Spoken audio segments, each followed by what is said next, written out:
Wake up with the sun in a steaming cup. Tune into the show where the vibes heat up. The Morning Mac got the flavor, got the glow. Start it right, let your energy flow. High takes rising like the morning brew.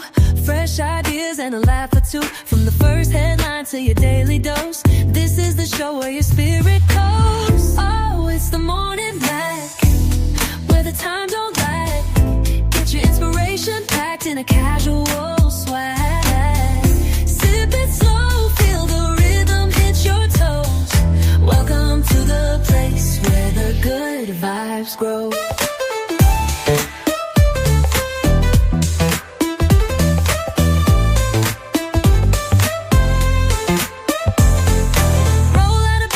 Dreams alive. The Mac got the groove, keeping you in stride. No snooze, just choose to wake up bold. This is your hour, let your story unfold. New ideas with the sunrise spark. Fuel for your fire when the world feels stark. Spinning the tracks of your mental glow. Every listen's a hit on the Morning Mac Show. Oh, it's the Morning Mac, where the time don't lag. Get your inspiration packed in a casual swag.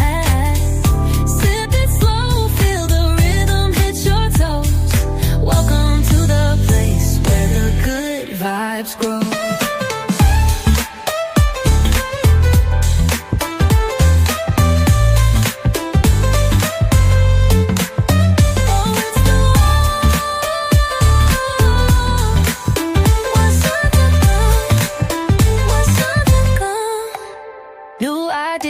With the sunrise spark, fuel for your fire when the world feels stark. We're spinning the tracks of your mental glow. Every listen's a hit on the Morning Mac Show. Oh, it's the Morning Mac, where the time don't lag. Get your inspiration packed in a casual swag. Sip it slow, feel the rhythm hit your toes. Welcome to the place where the good vibes grow.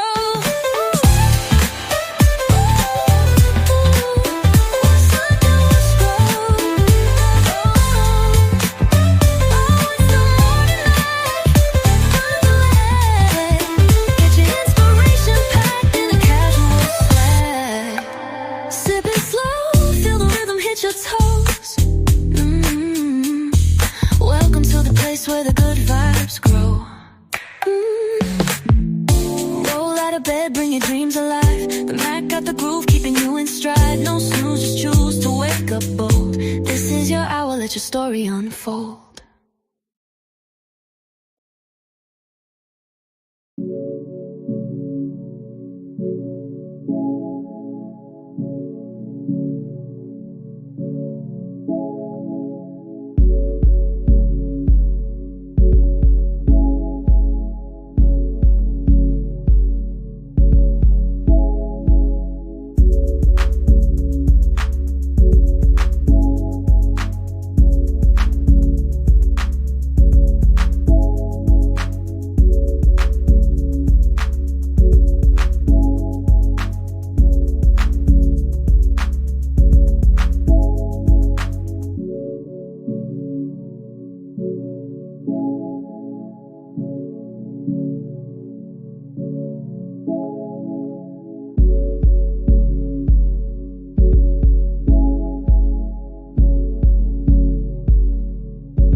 Grand Rising, everybody. It's your girl, aka Reese, aka the best that ever did it, aka baby.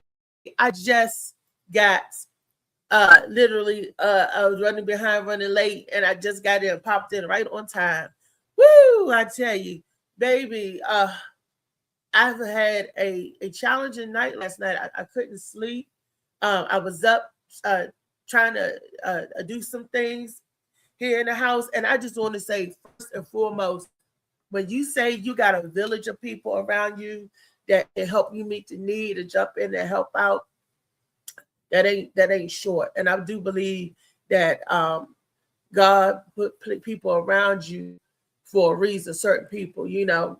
And I just want to give a big shout out, and then I thank you so much to Ankh and Molly coming through on time right when I needed them. I needed some help, and it's like it wasn't short of a miracle. And I knew Ankh was tired because he worked all day. Hell, this man is moving concrete slabs and moving sidewalks and trees and stumps and branches and stuff. But when I said I needed some help,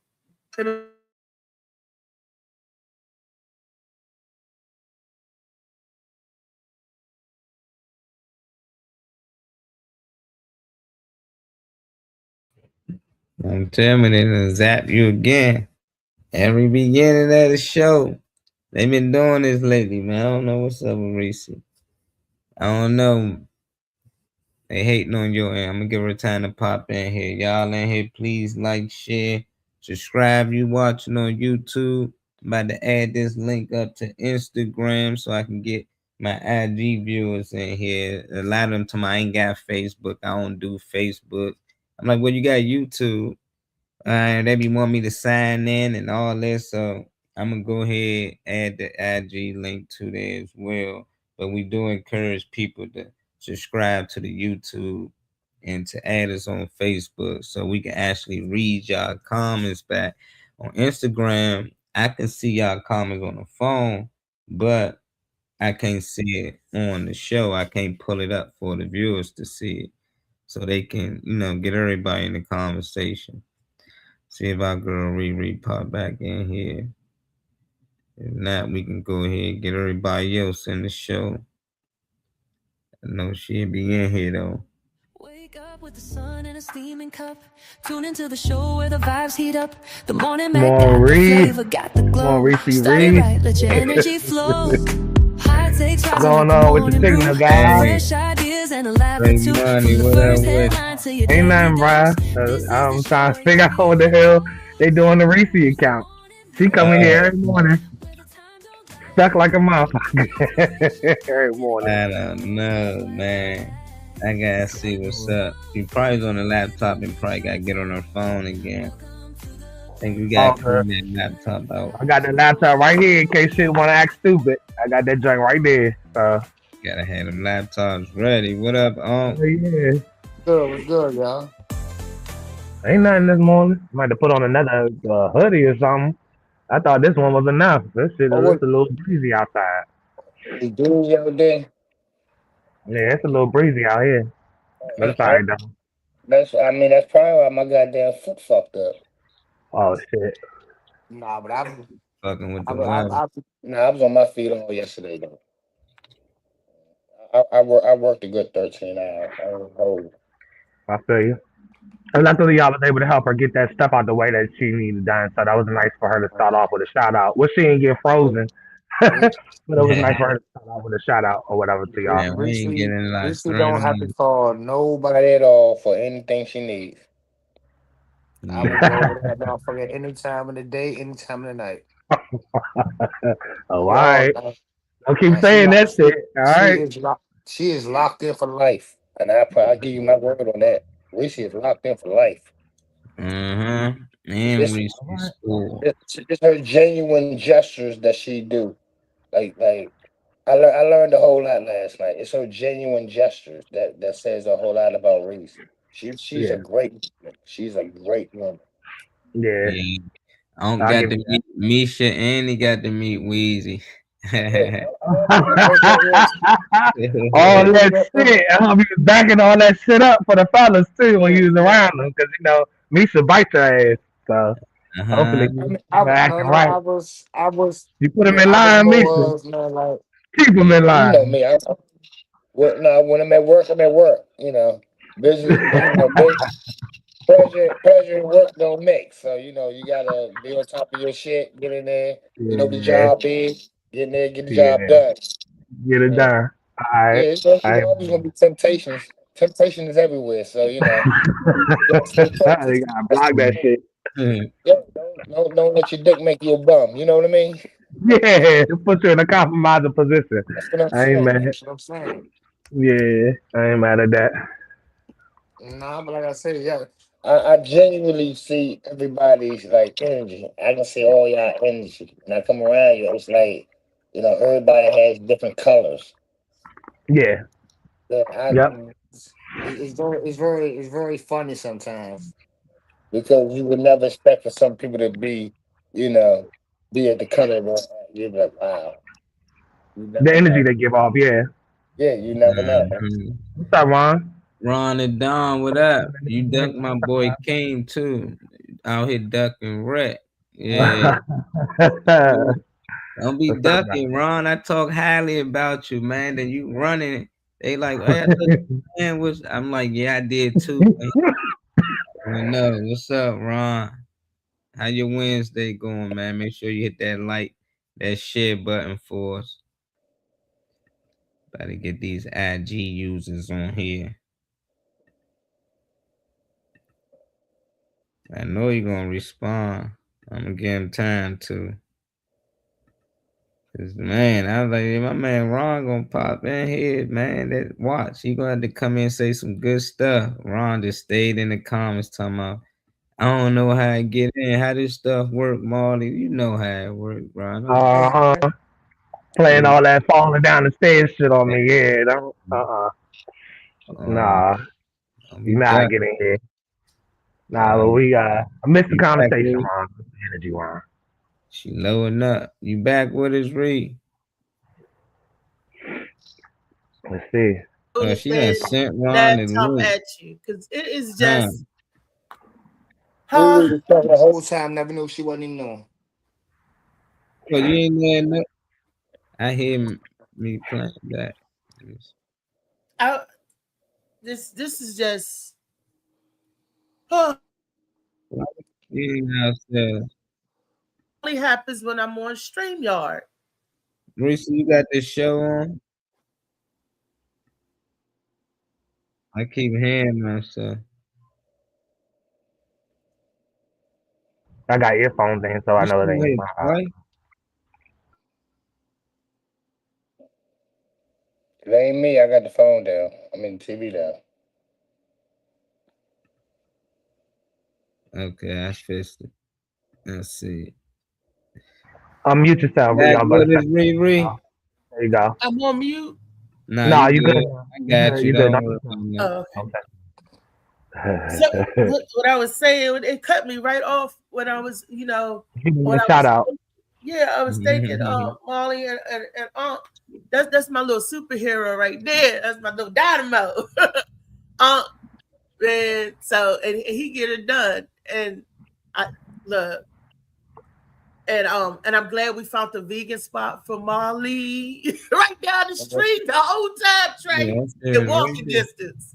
Instead of your ass getting cheese pizza every other week, you can go to the vegan joint and get some real food that you really like. That's good. They gave her a baby pigeon or some shit. I don't know what the fuck it was. I don't know what the hell that Give me a was. slice of paper. Look like a fried bat or something. I don't know what the fuck it was. Don't give me no shit like that. Dino We bird. always Already a looking at it mystery like, anyway. what the? Yeah, hell no. It's probably that black It's chicken you regular. talking about. The Mac got It the didn't look coffee, right. you It in didn't stride. look No right. snooze, just choose to wake Who's up. sliding here off the early? This is Somebody your coming hour, in let your here. story unfold. New ideas with the sunrise spark. All right, trippy hippie, what's up, man? Right on Now, through. Innocence a hit on the Time morning flag. Mac show. What up, Trip? Yo, Ron the Don. What up, Shawty? Yeah, he ducked wreck again. He ducked wreck again. We can't even hear this dude, man. He's going too. He's going. Yeah, you said. What's wrong with your mic, Ron? Oh, he was saying How something you this feeling morning. today? What up, Trip? How you feeling, yo, Trip? yo. I'm good, man. We That's chilling. What's up, You big know, guy? taking it day by day, trying to get this baller rolling. I ain't mad at that. I don't duck no wreck, Molly. There you go. Look, he made You sure. about to make me look like no, nah. I He duck said, no wreck. he said, let me pop on here real quick. Man, Ron, well, What's up, Ron? Can you hear me, Molly? Yeah, we can hear you. Can you hear us? Yeah. You? All right. Let me tell you something, man. I don't duck no wreck, man. None. It just wouldn't let me in. It didn't let me. That's Man, what she because said. Same thing she said to you. ask Reese. Ask Reese. Don't laugh, Reese. Oh, hold on. That's why I can't sit on the new couch. Okay, I get it now. Now I get it. You acting strange. Okay. It's All explaining right. the futon and everything, though. Mhm. Look, Ron said, "Don't let nobody sit on the couch." Yeah, I figured it was something because I was knocked the hell out on the couch last time. So but I Yeah. got it. Don't worry. Ron said, "We gonna get Trey a futon to All go in right, that's the."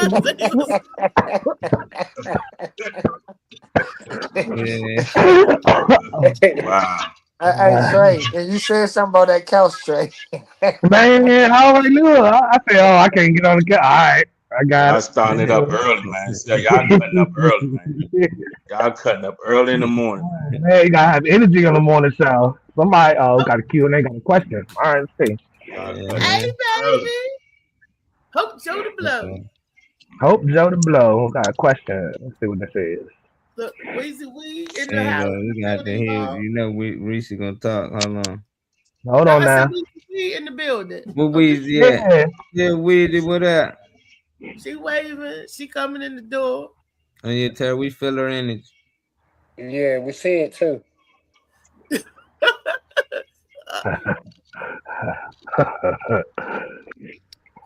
Now, Terry, stream your joint to the TV so you can see.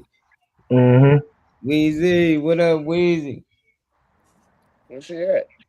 She wave. Y'all She didn't see peeped me. in. He She's popped so up real light. quick. That Yeah. wasn't just a flash. That was her. She just Stand light. right here so they can see. Weezy. Oh, there she go. There All she right, go. there she go. Yeah, and they had. Oh, yeah, about to all of a sudden now she's shy. All right, I see some type of question popping up. Let's see what this is. Yeah. Good morning. Morning Mac Show. This is Destiny down in Alabama with a question for Wellness Wednesday. Do you believe that the music that you listen to can influence your actions? Let me know what you think. Y'all have a good one. Bye. Mm-hmm. I like that question. Thank you Queen, for the Ooh, queen of the show. You started off, yeah. or who you want to start it off? What angle you want to go? I know your ass ain't frozen again. Oh my gosh, she went Magneto on it. She threw. That's how she look when she in deep thought. Let me screenshot it. Hey, screen shatter. Anybody get froze? We got a whole collection of people getting frozen on here. We gonna send this in to StreamYard, and we sending them to court. These how many times we froze? She done turned to Mystique over there. I don't know what's wrong with Refund. Hey, we need to call Weezy and tell her close out of all the receipt apps, all the open windows she got, all that porn she watching on her phone. We need to clear that out. Cause something's wrong. It's always Reese's phone. We gotta get it Wow, right. Molly. You just gonna put What her up? out there like that? What up, Dame Dollar? Pop in here. He told some hey Destiny, learn the word. She sent in a video question. That's what we trying to encourage other people to do here on the show. So she got a Wellness Wednesday. She want to know, do music actually influence your actions? And I think so. I think that's why, I think it can help influence what you already feeling, but sometimes it can put you in a mood that you wasn't already feeling. Meaning like you was already happy in a good mood and some sad song might pop on that remind you of somebody you lost. That can change your whole mood and the way that you can go about your whole day now. So I think it still depends on the individual. You gotta understand that it's just music, but you got some people they get caught up in the music. That's why you listen to music before any song, any game. You got football players, NBA players, all of them got a playlist that certain playlists that get them hyped for the game, depending on what you know what type of mood you get in. Even when it comes down with your woman, y'all might got a playlist, little things y'all like to listen to get in the mood. So yeah, I definitely think so, Destiny. What's your thoughts on it, Ron and Don? It's true as far as like, because I used to be a big fan of Tupac, so I know if I need something to have me on like thinking type of stuff, I'll listen to certain songs of his, and it have my mind like really like flowing. So music does play, because it's got to do with a lot of spiritual stuff too. So it definitely, I agree with that part, that it plays a huge part. You say you listen to Tupac? Yeah, back. I think I'm entitled. You want answers. I want the truth. You can't handle the truth. You want Son, truth, we live in a man. world that has walls, and those walls have to be guarded by men. When you start listening to Tupac, go ahead, spit a verse for us, Ron. Come on, man. One Tupac verse. I ain't mad here, Ron. Even rap. Let's hear some, Ron. Boy, there you go, starting it up, Mom. Nah, I kind of hear it. Ron said he a Tupac fan. Come on, man. Dear That was a Mama. long time ago, though, man. Oh, here you go. Hey, I was a Wayne fan a long time ago. When I was younger, man. And that's what's wrong. That's why. I'm sitting here working on this customer stuff right here, man. You trying to throw me off, Mom? Nah, that explains the book now. So when you say you listen to Tupac, go get his book. That explains his actions, man. He was a young dude. Riri back. Riri back. That's why she zapped you out. So he ducked me again. Every time you get a question, he get the duck and acting like his shit don't work. Hey man, what's the heck? What's going with Scream, y'all? Riri, you back with us? You gonna finish answer the question? I was starting to I was in deep thought too about this, because Destiny question hit one of the videos that I sent in, because I felt that exact same way. I sent in a girl, Lucille Morgan or whatever, from 1938, and she was saying some scrupulous stuff back then in the days, and it didn't affect music back in 1938. Must not be like music today, because the stuff that they was listening to in 1938, some of this ratchet stuff, it was hella ratchet, but it did not affect the masses of the people. Now, I don't know why it is that today that ratchet goes off like wildfires through our children, and why not so much back then? Maybe it's the way that everything affects them back then. I don't know if it's because the social media now that everything could be all over at one time, or maybe it just was slow taking off back in 1938 versus 2026. And the lyrics, this lady was saying, is just worse or just as bad as some of the lyrics that our children listen to today. But you could clearly see in 1938, it didn't catch on. It didn't pick up. It didn't gain speed like the stuff that we listen to today. You know, and I guess because we got to keep our ear gates guarded, and music can change, and the way they get it in there subtly, and the way they do subliminal speaking in there, and messages and double talking, baby, it's nowadays music have more of an influence on our children, because the children listen to the celebrities and the artists more than they do the parents. So if your artist or your hero is going to be what's the girl name? Party something red. Y'all know the one that sings, Sexy Red and stuff like that. You know, then you go. They say listen to what they say more than your parents. Oh my, you want to talk about what your song is, Pussy Red, Pink. That is a song that I wouldn't want no little girl or boy. Is that what she said in that song? It's something to that nature, but she's describing vividly them body parts like that. I wouldn't want my niece, my nephew, my daughter, my daughter's daughters kids or my neighbors. I wouldn't even want my neighbor's little girls looking at that, because that's not teaching you how to be a young lady. It's not teaching our young men how to be young men. Teach you how to get it in the club and ratchet. And what makes it so bad that the hood music go way past the suburbs and then Beverly Hills and all of that, all the rich area. So there's no such thing as hood music, this music, that music. Guess what? Because it goes through all. It goes through all financial classes and levels. You could be the richest one in the world, and your child still singing Pussy Pink, Asshole Brown. Am I saying that right?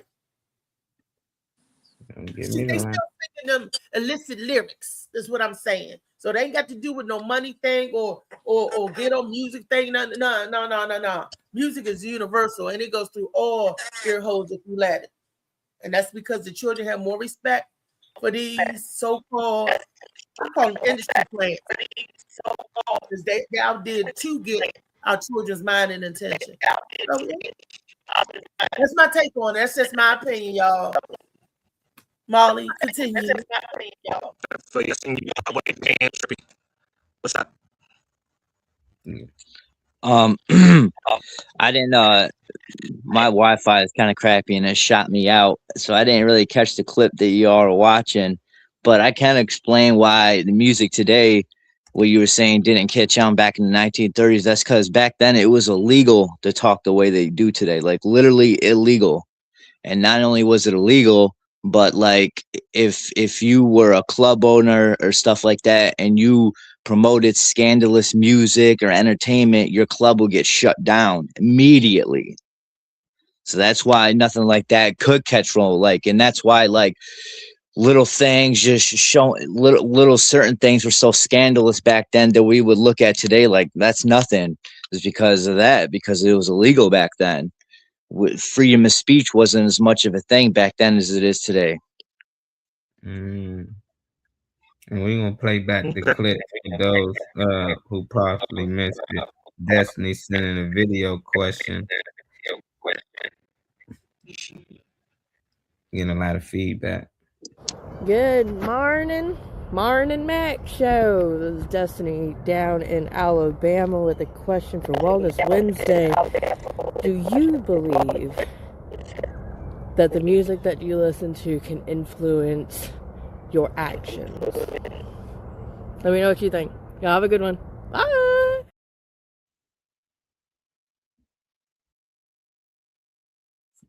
That's for those anybody missed it. Hey, unmute your mic, Trey. For some reason, I keep getting static. I want to see if it coming from that end. Trying to fix it. Should be unmuted now. Yeah, they ain't getting static and like in and out.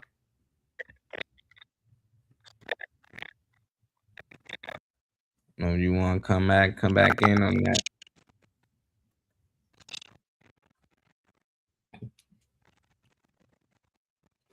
What Cal talking about? Well, shoot. You got Cardi B rubbing on what? On stage? I don't know. I done seen Janet Jackson do things when I was young. I done seen what's that? Yeah, it's Mike and all that messed up. Based on Destiny question, what's your thoughts? You think music play influence on people emotions and actions out here today?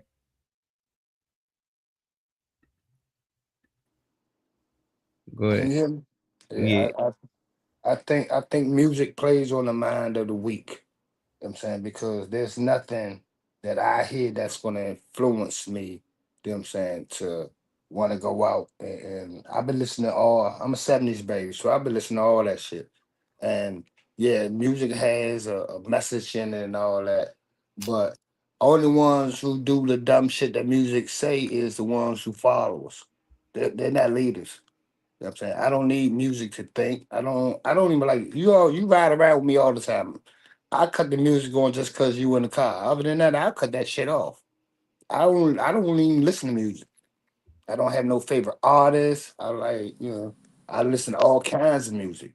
You know what I'm saying? But at the same time, it don't bring me no. It's songs that do remind me of certain people, but that don't mean I'm gonna sit back, start crying, and I want to go out and go. No, no. I don't listen to Tupac, and I want to go and start from the goddamn gang war. I don't listen to Ice Cube, and motherfucker want to ride around the hood and shoot up shit and all that. Like, I think that's for weak-minded motherfuckers that want to be known as something. You know what I'm saying? Your mind is what you control. Nothing that nobody says or does can really make you do nothing. I'm saying you have to, like, your influence is your own perception of whatever situation you're in. That's what your influence is, your own perception. That's it. What? I thought Unc was gonna go on this one. I get it though, and you mostly focus on individual and how music affect you, but that's what I was asking mostly about how you think it affect others, and you saying that most of these No, people are weak minded no, because I spoke in broad. no, I that's what I'm made that saying. Yeah, broad. you say most of them probably weak minded, and that's a good point. If you can listen to something, it can get you to do something. That can probably say you got a weak mind. What's your thoughts on it, Ron and Don? I ain't heard nothing that Unc said though, because I don't know if I was muted or I ain't hear a word he was saying. But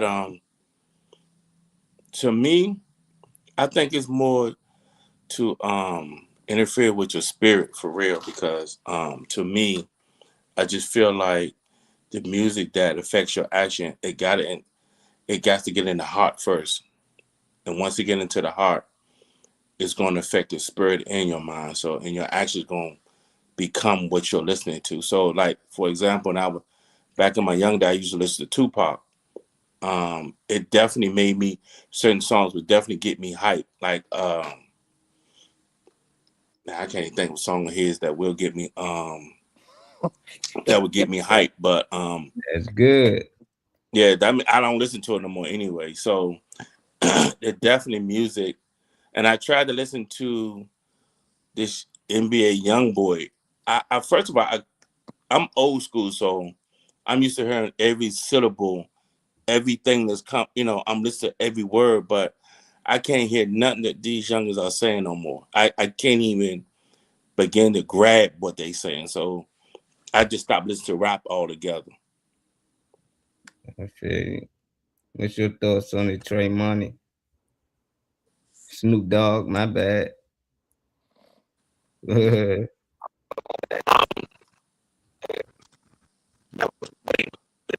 can't I hear nobody? I follow the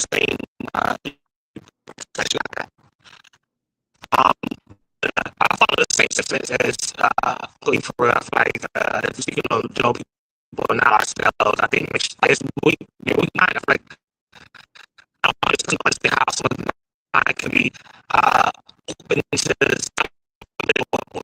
It's so open and just moldable that you can listen to a song and that you want to go shoot up the baby mama crib or just do some wild shit about nigga, because like you be understand how it can take you away from something. But I don't understand how it can have influence on you to like make you go do anything. I'm not sure if it's my end. I'm asking everybody in the comments if they can hear you, Trey, because it sounds like you just static and like you're in a bad connection or something. Let me know in the comments if y'all can hear Trey. Uncle that's can't, and sometimes Scream y'all be on bullshit, but I don't think it's out, and I think that's Trey. And I couldn't hear a word he said the whole time. I was trying hard. I was like, "Is that me? Is that my end?" I don't know, man. We got to get everybody laptops. That's all. We gonna get everybody. Good vibes grow.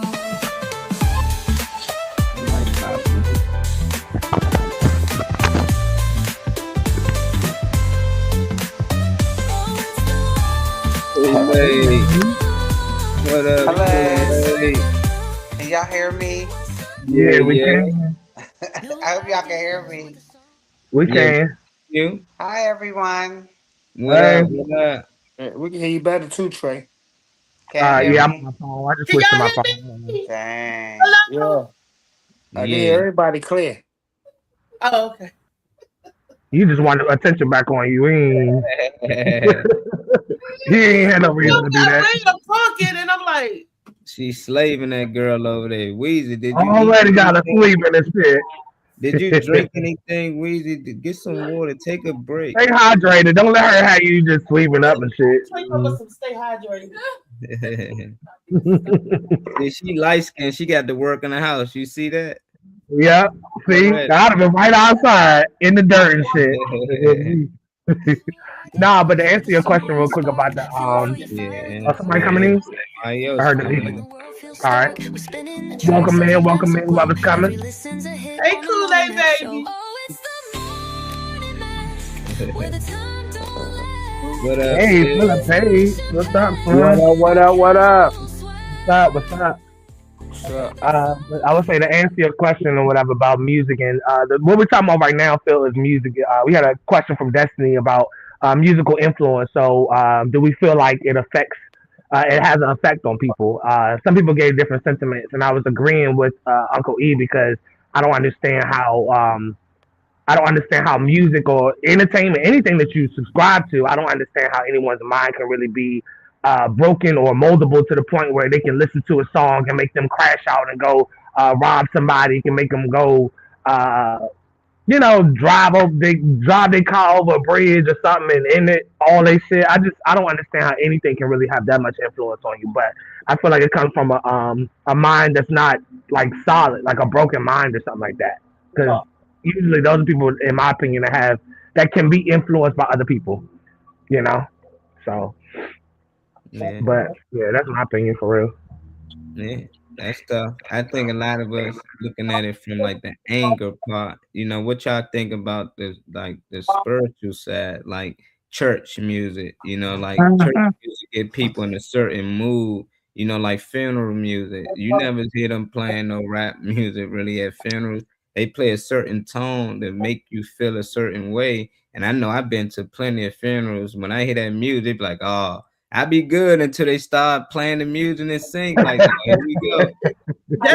That's why it depends on the funeral, because at my uncle's funeral, we was playing Chuck Brown, a Beautiful Life, because my aunt said she did not want nobody in there crying because she don't look at death as a sad occasion. She looked at it as something that should be celebrated because their journey is over and they're going to rest. And we don't know what's on the next. And a lot of people feel sad. I don't like sad funerals as well because it emotionally drains you and take a lot out of you, that music. And I think they do that on purpose. They look, they calculate on and this funeral people on your grief. You know, they take advantage of that, you know, of how you feeling. But the music, you set how you want your home going to be. I want everybody I want to have a party. I want y'all to party and celebrate. I want, you know, everybody laughing and rapping and music, and I want them to carry my casket doing electric slide, going down the line. I'm like, dip Molly, put Molly in the front, so when he dip, you know, and Trey be holding up the back, so when he dip, everybody dip together. I'm gonna need 6 people to carry my urn. I'm gonna be cremated, but I'm still be heavy. And we're gonna and we're gonna need 20 to pick all them up when they dip, because when they dip, everybody going down. Did you hear what I said? We're gonna need 20. Excuse me, I'm still young, so I ain't got no problem getting back up. Ain't no delay. That's That's gonna be a delay. That's projection. Get it off me. Get it off me. That's projection. Yeah. Hey, if I can pick Reese up, that means y'all can pick Reese up.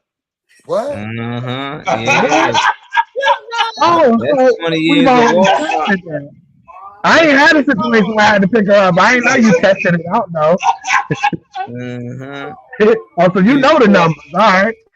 But you still see, when you want to be in a happy mood, you play these certain songs. You say what songs you want to play because you want people to be happy. They're just showing you how powerful music is. That's why I say a lot of people looking at it from one way, like music make you negative. There's a lot of music out here that can make you feel in a positive way too. You know, so I was saying, do people use that? You know, because is that considered weak-minded? You know, if you can listen to something, it can put you in a better mood or a better, feel of life that you really want to get out here and do something. Because I listen to certain music, but it's mostly be people I don't know, and it's mostly about, just encouraging yourself, life, spiritual stuff like that.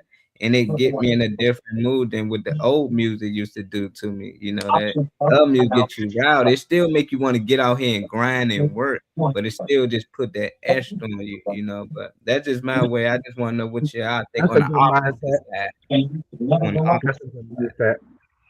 mindset. Whole conversation. Uh-huh. Yeah, I think that's a good mindset. It's not shit. I might be listening to 3 6 Mafia and be having a bright sunny day. So that don't mean, I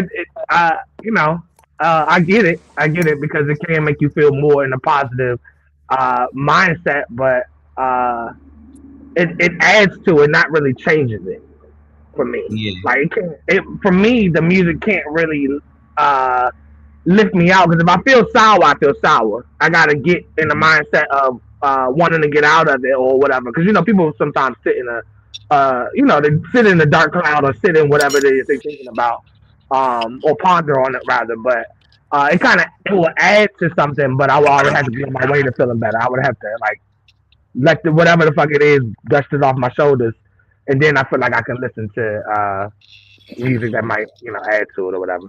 But that was a good way to put it because I didn't really think about it like that. Yeah. Okay, you back with us, Kool-Aid? Hey. Now she in the sun. What's up? She's in the sun. She's shining today. Somebody got her glowing over there. Nah, it's me. Myself. I like that. I like that. Yeah, it's myself. That's what's wrong with these When he women. Muslim, you said it's me. It's myself because It's me. I'm doing the work for myself to make myself shine and to be a different person and to think different, be different, and look different. You know what I mean? Yeah, I know Mad at you that.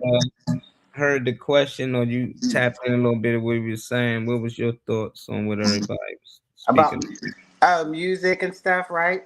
Yeah, the effect. Yeah, I think y'all had a discussion about that last time, if I'm not mistaken, right? With the music and how it can. Yeah, we spoke on it before.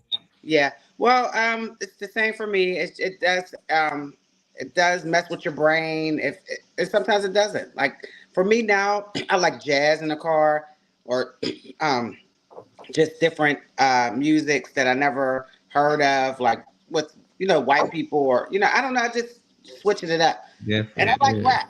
I like rap. You know what I'm saying? I'm never gonna stop liking that. There's some songs I'm like, whoa, and I'll turn it off.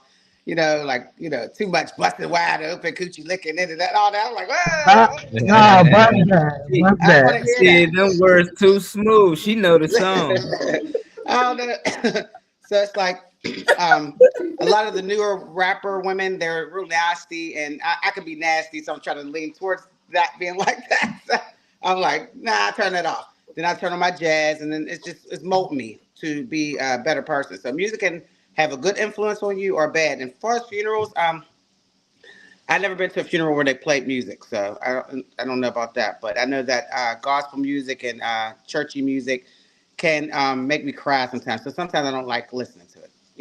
It doesn't make me feel, oh yeah, God's going to help me, Jesus is going to be there. It just makes me sad. So I try not to listen to that all the time, but unless it's like upbeat, you know what I mean, like the newer church music, like that one song. It was real popular with that guy. I forgot. Amen. Remember Yeah, that I song? definitely know that. I forgot it, but that stuff. Like I like that type of music. But music's evil sometimes. But music's music. Can't do nothing about it. They're the billionaires and millionaires, and we're just listening to it and giving them more money. Yeah, we definitely is. All right, Cal, appreciate you for tapping in with us, brother. Thank you, Cal. You want to get on to your first clip, Riri? I guess you got Dr. Umar. It's like he's speaking on the youth and the parents. He's saying that we both too busy. I'm about to play it then. You notice education is the only industry the customer gets blamed for receiving a bad product. If you go and buy a car, that car don't work, you blame the car dealer. You go to the supermarket, you get some spoiled bread and milk, you blame the supermarket. But when your son come home and can't read, you don't blame the snow bunny, you blame Raheem. You know why? Because we're not allowed to blame white women for nothing. Y'all the ones educating our kids. Y'all the ones medicating our kids. Y'all the ones educating our kids. I'm a school psychologist. 25 years. Been evaluating children for special ed. I'm the one who say they're autistic, reading disabled, math disabled, emotionally disturbed, intellectually disabled. That's my job.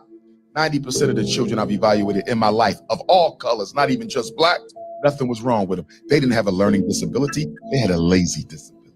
Primary blame, the system. Secondary blame, the community. The reason the community is to blame is we are too easy to co-sign the miseducation agenda. We are too easy to go along with the school to prison pipeline. Somebody call you up and say, yeah, your kindergartner can't read. We think he need an IEP, incarceration education preparation. Why would you let them evaluate your 6-year-old son? The white teacher says she think he can't read. So you just going to go along with it? How about you try a tutor first? First of all, most of our kids in special ed never needed special ed. All they needed was extra help. Do you notice education is the only... Okay, Ray. I just want to say that Dr. Umar is on some stuff if he think that it's just the white teachers that do that to your children. It's the black teachers too, okay? Because they so freaking lazy nowadays. They don't want to teach your kid or see that they need a little extra help or see if they even got a vision problem while they squinting to see the board. They just quick to sign it off to do to you in remedial classes, you in this, you on that, or you because a lot of them don't care. So it's white, black, Puerto Rican, Latino, Asian. Or if you're a lazy teacher, you're a lazy teacher. If you're just there for a paycheck, then you're there for a paycheck. So I'm not going to say, like Dr. Umar said, you're not allowed to blame the snow bunny, blah, blah, blah. It's the teachers, period. I've been in this situation. I've been know people in the situation, and the teachers that was doing the dirt was black teachers because they're not taking that extra time. And I'm gonna tell you why. The classes are overpacked. You got in PG County, you got 28 plus students, or maybe even more now. They don't have time to even notice who's lacking or who needs extra curricular, extra activity because they got so many kids that they're looking at. They not even notice if you were seeing the board or not, or they have the people that squinting move closer and the people that see good move. Nope, they don't even take the time to do that. Sit where you want to sit. This is the lesson today. This should warm up. Y'all do this while I do this. Why do you can tell you do stop talking, pay attention, da da da da da. So nowadays it's because, or even in my day, it's because the teachers classroom overcrowded. They get frustrated with kids talking back, kids being disrespectful. It's easier to put the bad kids in remedial class saying, oh, they're bad or they're special need or special ed, when that's not it at all. They may, like Dr. Umar said, they may need little tutoring. They may need glasses. They may be dyslexic. It's so many reasons, but we don't take the time, or we don't have the training camp. So that's what I'm calling the training camp, because they programming your kids. We don't tell them at the training camp, take time. If you see a student needing a little extra care or love, take time. Then when you are a good teacher, when you love children, when you love what you do, and it makes you want to take time because you want to see your whole class be successful. So we got a bunch of everything mixed up in there with Dr. Umar, but he is right about one thing. We don't blame the teachers. We blame the children, and that's wrong. Parents got to get out of that mindset. The teacher come to you, oh, your child needs to be held back. Why? Because they be getting D's and C's in my class. Then that means they slow. No, why are they getting D's and C's in your class? You got to ask them that. Well, what's the curriculum you teaching them? When did you notice this decline? When did you we got to get more involved and in tune as parents, aunties, cousins. We just got to keep a better eye on our children instead of letting a lazy educator half educate them. What's up, Alan? Yeah, you right there. I like that. Boy, Alan in the building. What up, Al? What's up? Trip. What's your thoughts on the Trip? You met? Yeah, excuse me. I definitely agree with Reese, and I think she has a very valid point. And but honestly, it kind of falls on the parents too. You know, you're Thank you. responsible. You're responsible for your children first and foremost. You are umaro uno. If you don't like the way the school is teaching your kids, there's a thing called homeschooling that you could do. And you know, there's programs and outlets that to get help with that. And I mean, you know, kids, I think a lot of the problems that kids are having in school, you know, is them acting out.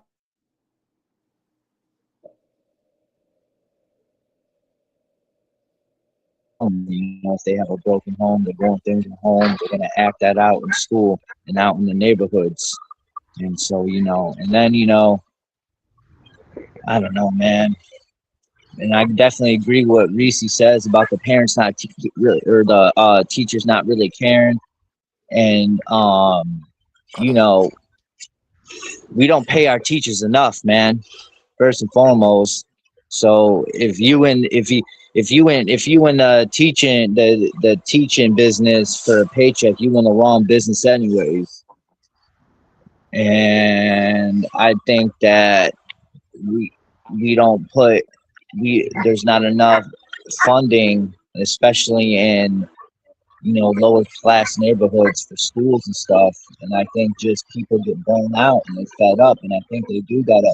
I think there is a lot of teachers and principals and facility staff that just got a fuck it attitude because they're like their backs up against the wall. They can't really change anything. And they only can do their best, and they're burned out too. And I think it's just kind of a revolving door that everyone is just getting a fuck it attitude, and it's kind of a real problem that's not looked at or addressed enough. I feel you. Need to be dressed more. I seen you shaking your head when he said, you know, it's more on the parents. You agree with that ASAP. What's your thoughts overall on what Dr. Umar said? I think I've always thought that Dr. Umar was a goddamn plant. I don't listen to a lot of this stupid shit he say out of his motherfucking mouth. Like I said, you know, you got a problem with all these different industries and you point the finger at all these different industries and it's always got to do something with white, black, and all this goofy ass shit. It's very plain and simple. We all went through the same education system with a little bit more or a little bit less. You know what I'm saying? We all made decisions whether we were going to be entwined to school or we wasn't. You know what I'm saying? Everything starts at home. If I'm at home and I'm letting my daughter or my son do whatever the fuck they want to do the whole time they home, I'm not saying nothing to them. I'm not helping with their homework. I'm not asking about homework. I'm just letting them have their own run of the house. They're going to take that same attitude to school every day. Every day that I come in here with an attitude, I'm teaching them attitudes. I'm teaching them, yeah, I'm going to work every day, but all I'm doing is going to work just to pay bills. We lost a lot of strength when we allowed all these different laws with these schools to interact with our parents. You know what I'm saying? If the parents is fucked up at home, this little badass child is going to school. Feel me? Interrupting the class, not listening, talking back. How much energy is this teacher supposed to put into this one child? Yeah. It's not the teacher. It's not the teacher. Because her job is to motherfucking teach whatever everybody else is passing, but your child is failing. Oh, your child is slow. No, something is wrong with your motherfucking child. It ain't everybody else. It ain't the teacher. It's your motherfucking child that's got to show their ass every day that don't know what to say out their mouth. That man, it feel like, I'm a grown. I'm 5 years old, but I'm grown. I can talk to a grown up any kind of way. You can't say this. You can't do that. Our villages are fucked up. Our villages been fucked up for a long time. You know what I'm saying? And that's the whole problem right there in itself. Back then, like I said, when there were villages, everybody respected everybody in the hood as far as mothers, fathers. I don't give a damn what drug you did. That's Blase's mother, nigga. At the end of the day, that's his mother. So the respect was always there. Somebody see me, and that's what be in school. Erk, you better get your ass in school. I'm hard ass in school. The street niggas wouldn't even let you be on the block if you didn't have a high school diploma. I don't give a fuck what you trying to sell. Nigga, they gonna beat your motherfucking ass, and that shit passed down. That shit passed down. Like I said, it's I don't give a fuck until it's on my front porch. And then I'm gonna sit back and find out everybody I can blame. Well, it ain't my fault, it's your fault. It's not my fault, it's your fault. See, and then you also gotta remember this. And I think I spoke on this. Some mothers, the nourishment is always gonna be there, but you give too much nourishment, and that nourishment becomes enablement. Because now this child believes that whatever he does wrong, it's okay because my mother ain't saying nothing. My father not in the picture. So all that pointing the finger at everybody, nah, look at the goddamn mirror. That's the only finger you should be pointing at. Ask yourself, what the fuck are you teaching your child on a daily basis? I teach mine about responsibility, respect. I teach mine morals and principles. I ask mine. I talk to my children every day. Yeah, what's going on? Tell me something. If it was a good day, hey, tell me. If it was a bad day, tell me. I don't give a damn. Tell me something. That the communication levels are fucked up between the mother, the father, the baby father, baby mother, whatever. How the fuck, whatever name you want to give yourself. But when that communication is messed up, the child is the beneficiary of that wrongful communication, and that child until takes that to every. It's like an infection. It's almost like an infection. So now everybody's child is around, is doing the same shit. So now we done found each other. So we all gonna get together for some dumb shit. No, it's our fault. It's our fault. It's parents. It's our fault. It ain't nobody else's fault but ours. Our faulty thinking, incognitive thinking, our self-talk. It's all us. Our children are 150 billion% us. It's up to you how you raise your child and what's inside of your child's brain. It ain't up to nobody else because you are the biggest influencer to your child. Nobody else. So if you want to question what the fuck is going on, question your motherfucking self. Stop pointing the fucking finger and stand up and be responsible for your actions and address it, and try and take care of it. It's just that simple. All this other shit, like I said, if my mother is coming in this motherfucker influenced by Go-Go every day, shaking her ass and all that, and I got a little sister, what you think my little sister gonna do? What you think my little sister gonna do? She gonna shake her ass as much as she can. Because guess what? She wants to be like that woman. Sons are like that sometimes too. Like I said, we are our biggest problem. We are our biggest problem. And guess what? Black people ain't never gave a fuck about no other race than black people. So all that keep on pointing the finger at another fucking race, fuck them. We don't give a fuck about them, and they don't give a fuck about us. Depression is something that we laugh at. They cry, kill themselves. We laugh at that shit. Depression. And we've been in this shit for as long as we can remember. Fuck is you talking about? That is water. It's still some beans in that cabinet. I go in that motherfucking cabinet and heat up some goddamn beans. You got me fucked up. Oh, food is too much expensive. Get the fuck out of here. We've always made a way. Them kids eating. All 9 of them kids eating. Yeah, and it's leftovers. But we can't afford nothing, right? Get the fuck out of here. Times have changed and the mindset have changed. Everything is about, like I said, and it's bad that everybody want to keep up with the Jones. And everybody want to be so rough and tough. And I ain't never seen so many rough and tough females in my goddamn life. You know what I'm saying?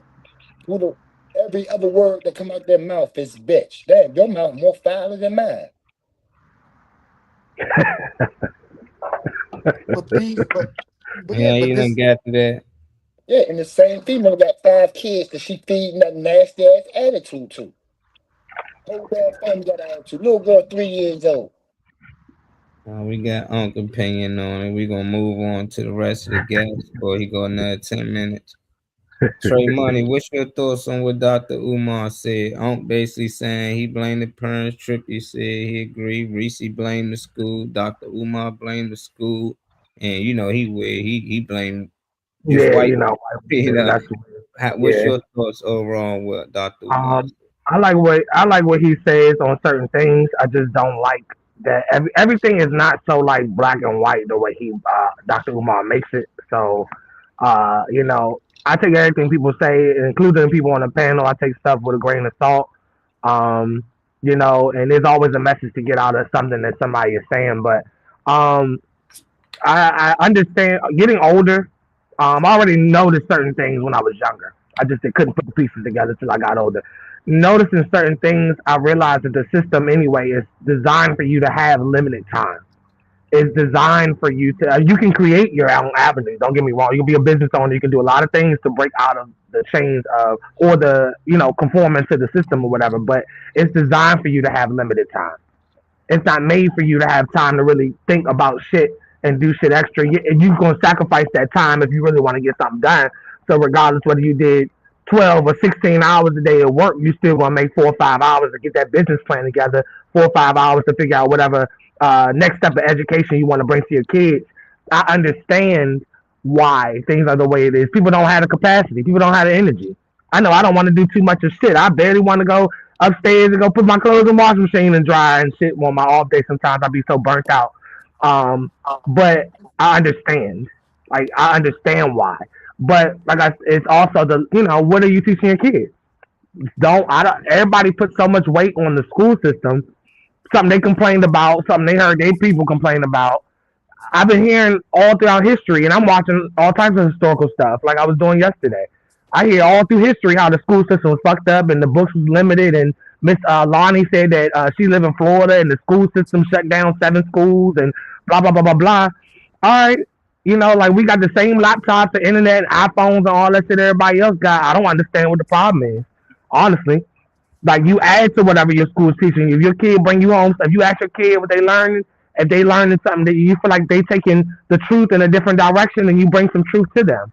Bring some facts to them. You ain't gotta wait to Black History Month to show them black people that did something. You ain't gotta wait to no time of the year to express it. Like always bring something to them. Feed them everything that you can. But I see too many people hoarding resources and hoarding knowledge because we got this crab in the barrel mentality going on with a lot of people, a lot of families of color. So they blocking information and stuff from their own.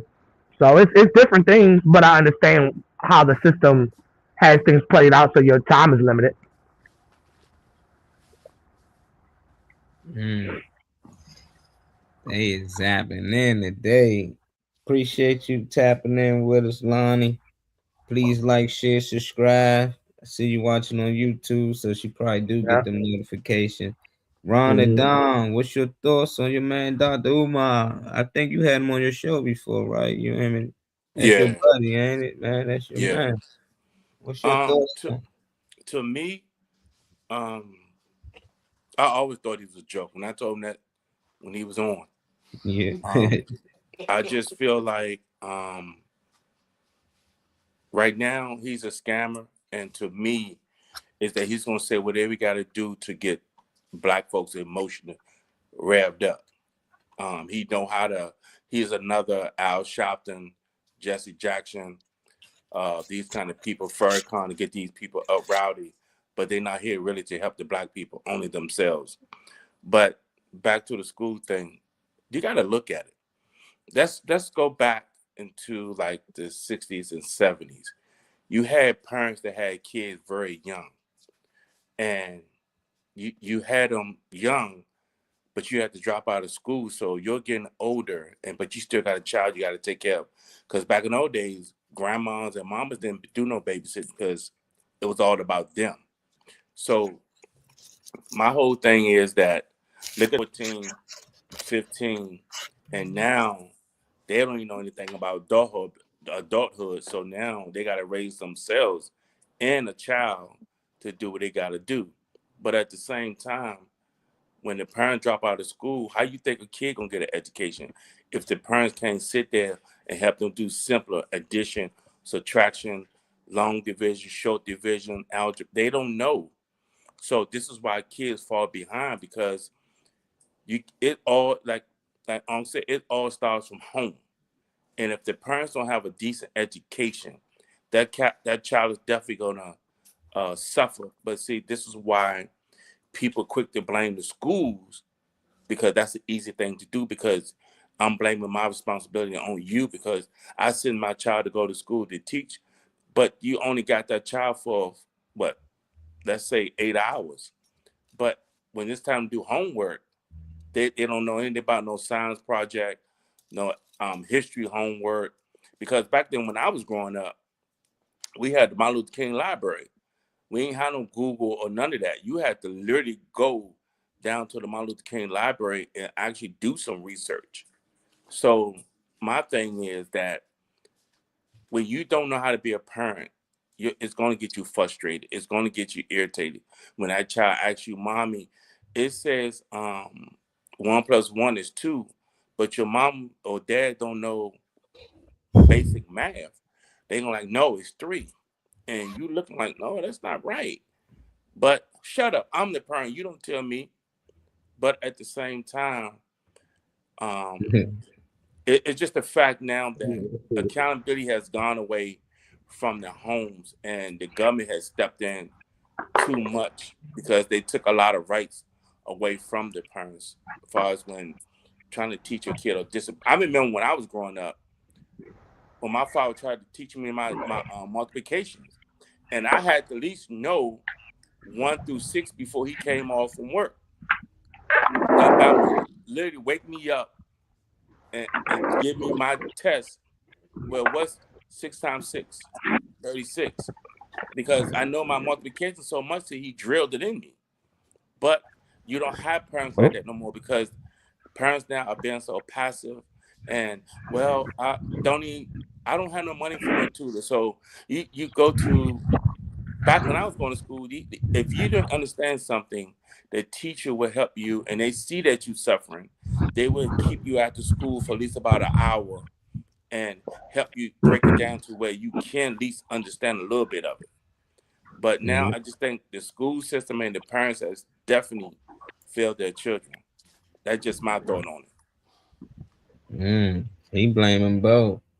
I blame him all, but I done seen so many kids that did graduate, been to college, and they still say, damn, I ain't learned nothing in school. And then people will turn around and say, well, my son ain't really do, because the teachers weren't teaching them nothing. Even if they taught him, it was nothing you can use in your adult life. Not really nothing, that your parents couldn't teach you. Just standard reading, math, and subtraction, probably little percentages and stuff like that. But most of that stuff, I think, just to program us to get used to working at 9 to 5 or 8-hour shift. Everything the same. You take a lunch break. It just, in school, you young and you just don't know it because there's so many other kids and then you having fun. But you think about it, it's the same thing when you work at a certain place. You become friends with them people there. Y'all do the same thing. You come in there mostly the same time, take the same lunch break, and y'all mostly become family. So it seemed like it was conditioning us to be ready to work. And if you look back to why school was started, Rockefeller let it be known why he started school. He won a nation full of thinkers. He won a nation full of workers, and that's what he produced it. So everywhere you look, we working. Everybody grinding out here. It don't matter you ride Uber, working at McDonald's, drive-through, don't matter. It's like everybody's working, and that's what it seemed like the schools were set up, because before that, it wasn't a lot of things set up like this. They had a couple of factories, but a lot of people was farming and making trades and stuff like that. So it seemed like they just a lot sharper than us. I think anytime your child or you don't know something, you to blame, and whoever came before you to blame, because now it's just too easy to research things. They got access to everything. So I never really got help with homework. That was always the thing my mother would get us with. She'd say, "Are you paying attention in school?" You was like, "Yeah." "You sure? Don't make me go up there." Like, "Yeah, I'm doing good in school." Then you shouldn't need help with your homework. Because if you paying attention and you really know what you're doing, then you should know what you're doing then. So if you did need help, she going up there. Because that means if you don't know what you're doing when you get home, something not right when you're there. So I used to always like, nah, I don't need help with my homework. Then it got to the point I do my homework before I even get home and just leave it in my locker. It's like it's just you gotta really condition your kids into liking to do homework. When my daughter was young, I used to give her things just for finishing her homework because it used to get her in this little depression thing. She cries, she want to get through it. So when I start gifting her things like, "Oh, you ain't finished yet? Come on, I'm trying to get to this McDonald's or something." She's like, "Oh, hold on." She really get into her work, and I knew that worked. And then now she's a straight A student. It's like I couldn't even help her with her homework if I wanted to. I was like, "Can I?" "No, I got it." It got to that point when she started getting, "Oh, I got it. I don't need your help." She didn't want my help, but I go look over it and make sure everything right. But it was still like, dang, you really can't condition. And that was something I picked up from my coach. He told me to do that. That was something he did with his youngest daughter, and he wished he did that with his oldest daughters early on. So that's my thoughts on it. I'm with Ron. Both play a part. The parents and the school.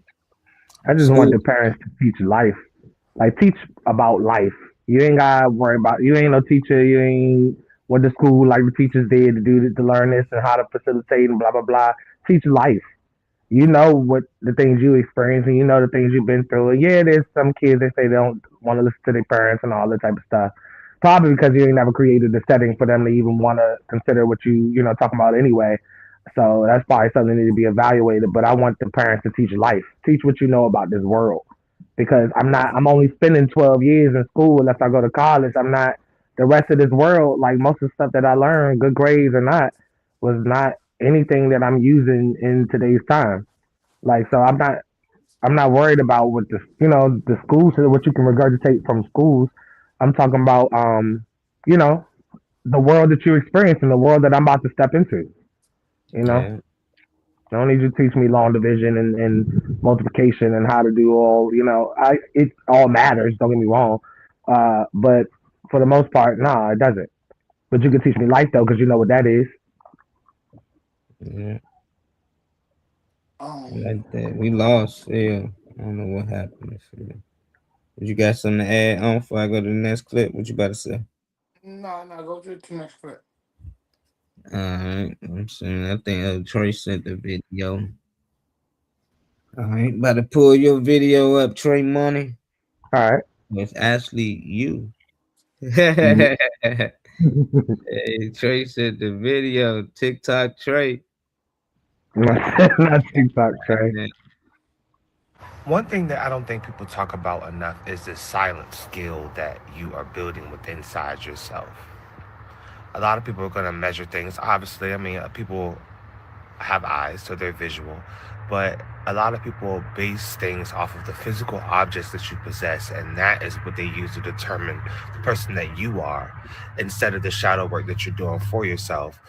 If people were to inquire a little bit more, they would see that it's the inner workings, it's the silent skills, the silent things that you're obtaining that really matter the most when it comes to the overall picture. One thing. So, yeah, I said what I said personally. I just want to put it up to see what people think about it. Obviously, we know that people are stuck on possessions and determine you are like who you are by your job. That's why. And what do you do? Because they want to see like what it is that you do to try to put you on a something. I want to throw up for to hear the different opinions of people that be on the panel. Yeah, I like that. Yeah, I heard it from TikTok Trey. Live here TikTok on the Morning Max show. Nah, I like it. I think a lot of people, that's how they get fooled. And that's when people like, oh, he finessed me or this, because I thought he had money. Because you might call him on a good night. We went out, put on some nice clothes, but whole time that's not truly him. Or they can borrow their friend's car, or they can take their buddy's money and go on Instagram and act like it's theirs. And you got girls that'll bite, you know, and it's the same thing for the girls. They might post a video, they shape looking nice somewhere else, and you thinking they live a certain lifestyle, whole time they totally different, you know. So I tell people, you know, you base that off material things, and you got to be careful, you know, because a lot of people can trick you into liking or loving them, and they not actually that person that they portraying. So I definitely, you know, got out of that. I think that's more of a female trait for real. Like men, we don't tend to look and be like, damn, you know, she got that designer bag, unless you really just want them dudes just out for her money. But other than that, she looked nice. I don't know what type of jeans or shirt she got on. I don't know if it's design or not design. I just know it looked nice on her and she looked nice. So that's all that matters. But I think for the women, they look more at our watches, what type of shoes he got on, how much that cost, what type of car he drive. You know, all of that matters more to them, I think. I'm just speaking my point, how I feel. What's your thoughts on it though, Trip? I seen you zip zapping over there. Materialist. Sorry, brother. I'm trying my best to pay attention right now. I didn't catch the whole video. You good? We can go on around. I thought you wanted to answer. I ain't know was you trying to get in on that. We can come to you. You'll catch on after a while. We come to you. Yeah. I think I got the gist of it. But give me at least one or two more people. I got you. Go ahead. Ron and Don. Yes, sir. You got to look at it, man. That's all the world is looking at you. Like back in the 80s, the ugliest dude or the hardest working dude, like let's say a construction dude, he come home dirty, tired, and beat up. Okay, Marlon. Shots fired, huh? Okay. All right. Shots fired. Remember that, Marlon. I didn't mean to interrupt you, Marlon. That was bad timing, man. That was bad timing, man. Go ahead, Ron. I don't know. Go ahead, Ron. I'm sorry. I don't know. What was the joke? The joke was the camera cut because he was putting on his construction pants and all that. He talking about so the construction worker, he looked sad, looked dirty, whatever. He cut the camera there. Go ahead. So everybody knew that guy, he made money, he got paid every week, and they knew that, hey, we're gonna go talk to him because he get paid every week, and they ain't tripping off how he looked. They just tripping out that he making that money every week. So today's woman, it's even hard to even judge them, man, because they looking at how you can blow their back out first before they even look at your face, what you got on. So I don't know how to judge them, man. You know what I'm saying? Because I can only speak of when I was in the 80s. You know, if you not was a D-boy, you know, you ain't getting no play. But if you was a regular Joe Blow, you ain't getting no play because they know that you broke and you ain't got nothing going on. But now, I don't know what to say about now, though, man. I go to the next person because I'm lost now. Hey, Reese. How you doing, Reese? My baby. Reese. Hey, smile for me, Reese. Look at that beautiful smile. What's your thoughts on Trey video, Riri? Honestly, this was one time where I wasn't paying attention. Louisa had my ear. Okay, she getting fat. Okay. She getting fat. She getting fat. Do you want me to play it back for you? No, you could break it down to me real quick. Or if it's easier to play it back, then yeah, because you're gonna ask me 5-10 questions right after I break it down, you know. So all right, play it back. Louisa, he gonna play it back. Yeah. Oh, Louisa, she coming over there, tell her she can hear too. Let's wind it all the way back. I don't think people talk about enough is the silent skill that you are building within inside yourself. A lot of people are going to measure things. Obviously, I mean, people have eyes, so they're visual, but a lot of people base things off of the physical objects that you possess, and that is what they use to determine the person that you are, instead of the shadow work that you're doing for yourself. If people were to inquire a little bit more, they would see that it's the inner workings, it's the silent skills, the silent things that you're obtaining that really matter the most when it comes to the overall picture. One thing that I don't think people talk about enough is that Okay, we happened. That was the end of it. Oh, okay. I thought he was still talking. Okay. It's not frozen. Nah. That's silent skills is just that. We don't know, like we don't other people don't know what you're good at until they dig deep or they open up those doors or ask those questions. A lot of times they do judge a book by its cover. They eat with their eyes all the time, no matter what it is. That people see because we're visual creatures, but they don't know that you're good at this and you're good at that. Not unless you could show up and show out, or not unless they dig into you deep enough.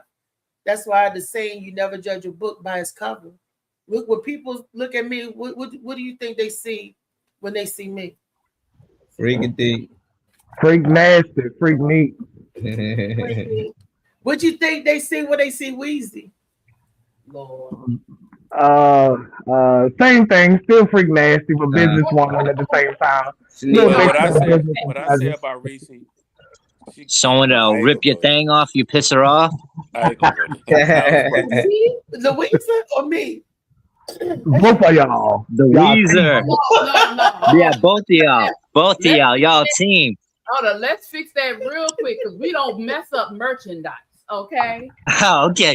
Fair enough. My bad. Fair enough. I would never destroy what God created. Okay. That's beautiful. Okay, there you go. That's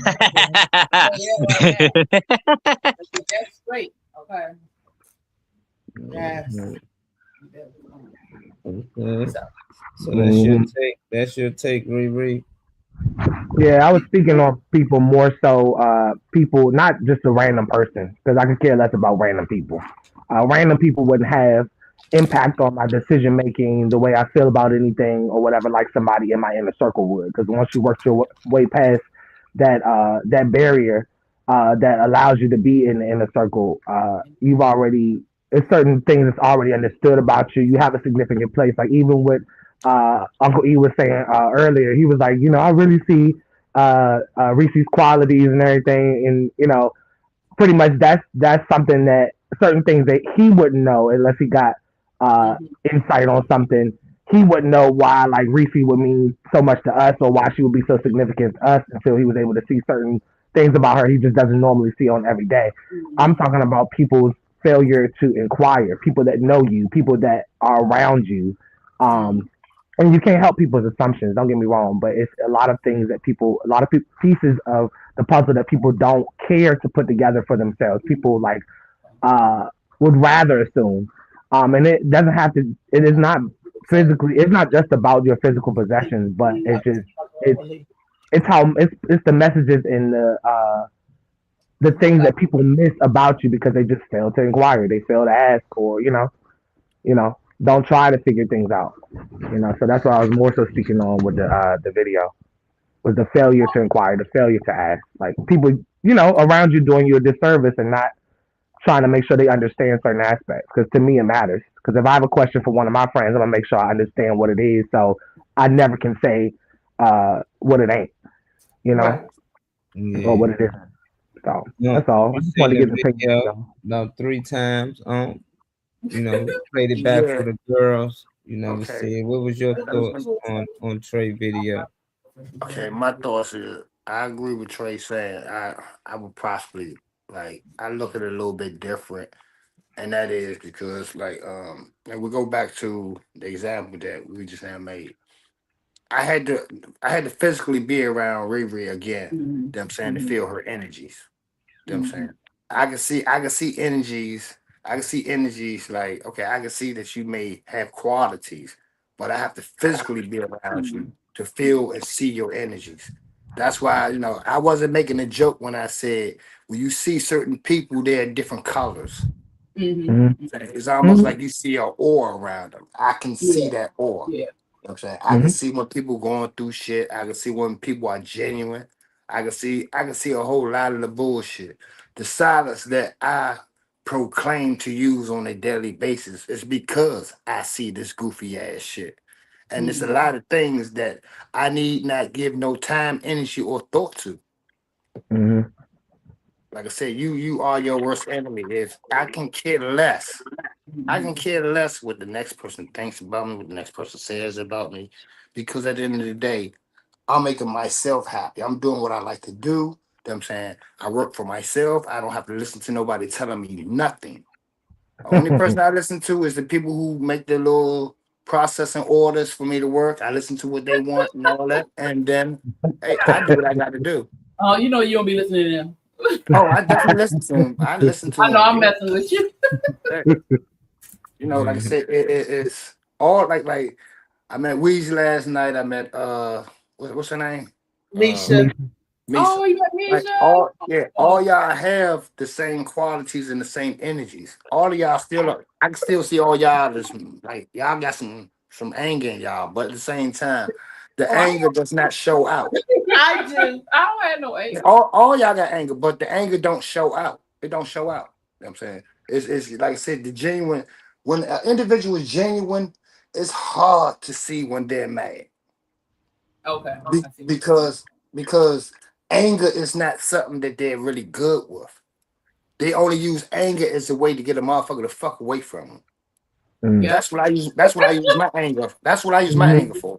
I really don't want to fuck you up. I will, but I really don't want to. So let me get if my bop don't work, I'm gonna try and find a way out this situation because I know what I'm gonna do. You know what I'm saying? Did you say your bop? You mean bark? Bark. Bark. I thought you meant boop. If that don't work, sometimes that'll wake you up too. I mean, and they've always told everybody. We've all learned this from childhood. Silence is very deadly. Fuck yeah. The loud nigga, hey, he gonna get you locked up. The silent nigga, you leave him the fuck alone. He quiet for a reason. He understands his whole surrounding. Everybody inside the surrounding, he has already scanned. He know who the troublemaker is. He know who the troublemakers are. those are the pieces that I'm talking about. Certain things you need to put together for yourself to understand fully what something is. That's exactly what I'm talking about too. Yeah. Assumptions kill is the point. And see, I also do say this.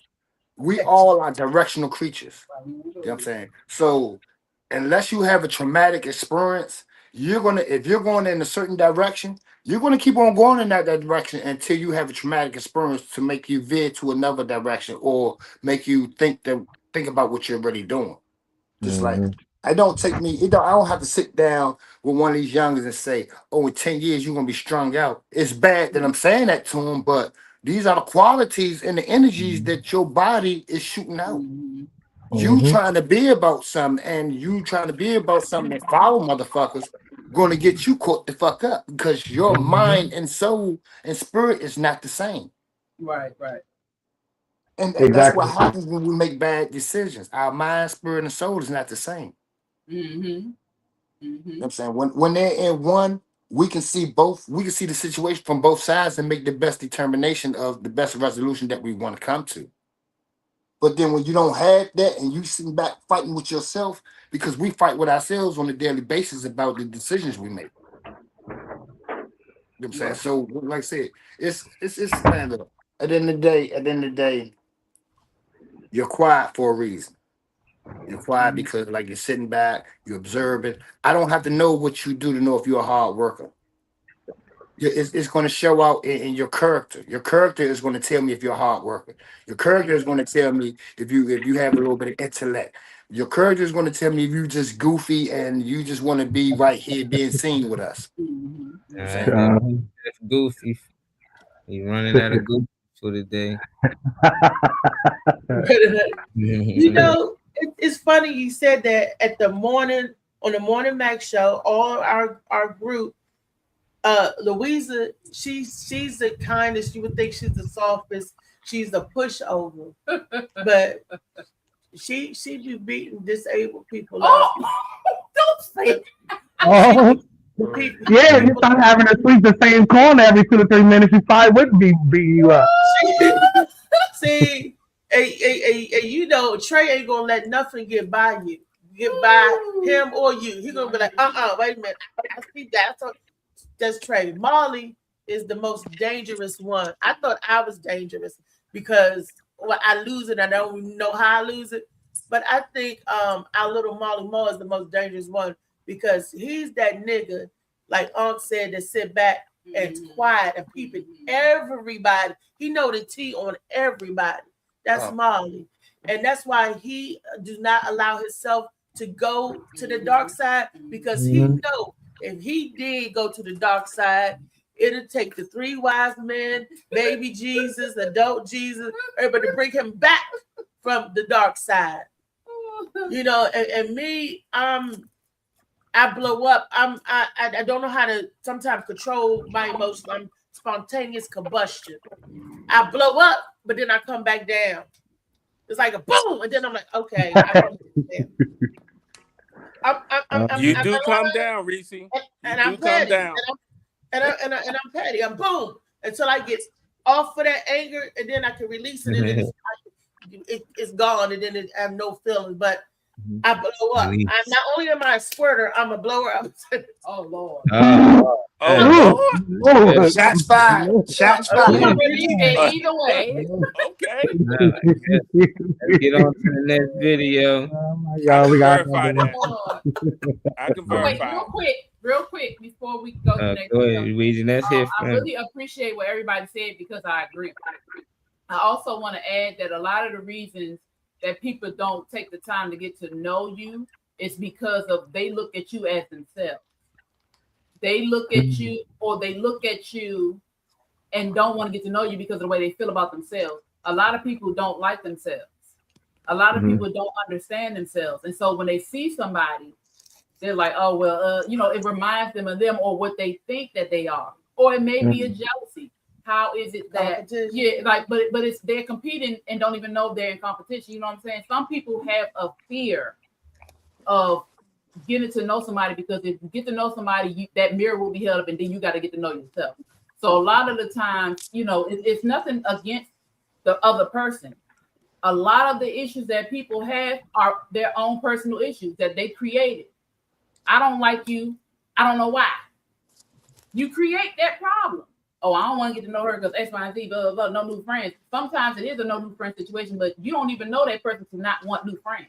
This could be the best person in your life. This could be the one that can help you see the truth. That's going to be honest and real with you. But you don't want to deal with them because you know, other people like them more than they like you. Other people pay attention that God gave them that gift. God put that, our creator made these things, made us the way we are made. And a lot of times we can't help the attention or what we get. But if we stop looking at other people as competition, or if we stop looking at other people as somebody that might take my shine and look at each other as us teaching each other, the world will be a lot less ridiculous and hateful as it is. Of course, there's going to be some type of whatever, you know, somebody going to have a moment because we're human. We're human and our instincts are to go a certain way. But if we learn how to manage and maintain ourselves, and we start looking at other people as spirits, and we start looking at other people as treasures, things will be a lot different. No, that's right. I know that's right. Assumptions kill. And it was like, it was so cool to meet you. I'm sad I couldn't stay long. I had to get home to them kids. He'll be back today. But yeah. Oh yeah, I'll be back today. Ron. Back home to the tool belt and shit, Slim. Go get the toolbox, Slim. Hey, I got competition. Hey, Reese, you really going like that though on live? Okay. Yeah. He already got the jacket on. He's ready to fix something. I ain't gonna do him like that. I ain't gonna take my shirt off. I'm not gonna take my shirt off. We're gonna come here, we're gonna fall out. You can't don't you can't be fainting in here. No, he's You know, Ankh is pretty. But this handy. summer, I'm letting you know, I'm gonna have everybody in their mother mad at me. Hey, And hey they Marley. mother. Yeah. Hey Marley, if you remember I didn't come outside if I had a shirt on. Remember, I used to be walking on the block all day without a shirt on. Oh, we going Yeah. outside with no shirt on All too. day, man. Everybody showing up with no shirt. We going outside with no shirt on. Hell yeah. Not today. I'm not doing it today. Upside my head, like, what you think you doing? I'm like, bro, stop, bro. We wearing All right, don't forget we got that other video though, Ree. We got one more. Okay, go ahead. Sorry. Oh no, you good. I'm just like reminding y'all. Yeah, come Magic Mike over there. I thought he was so cute. You thought somebody was so cute. Stop rooting for Mike. In oncology here at Johns Hopkins Hospital. And I'm Nick Suarez. I'm also a registered dietitian here at Johns Hopkins.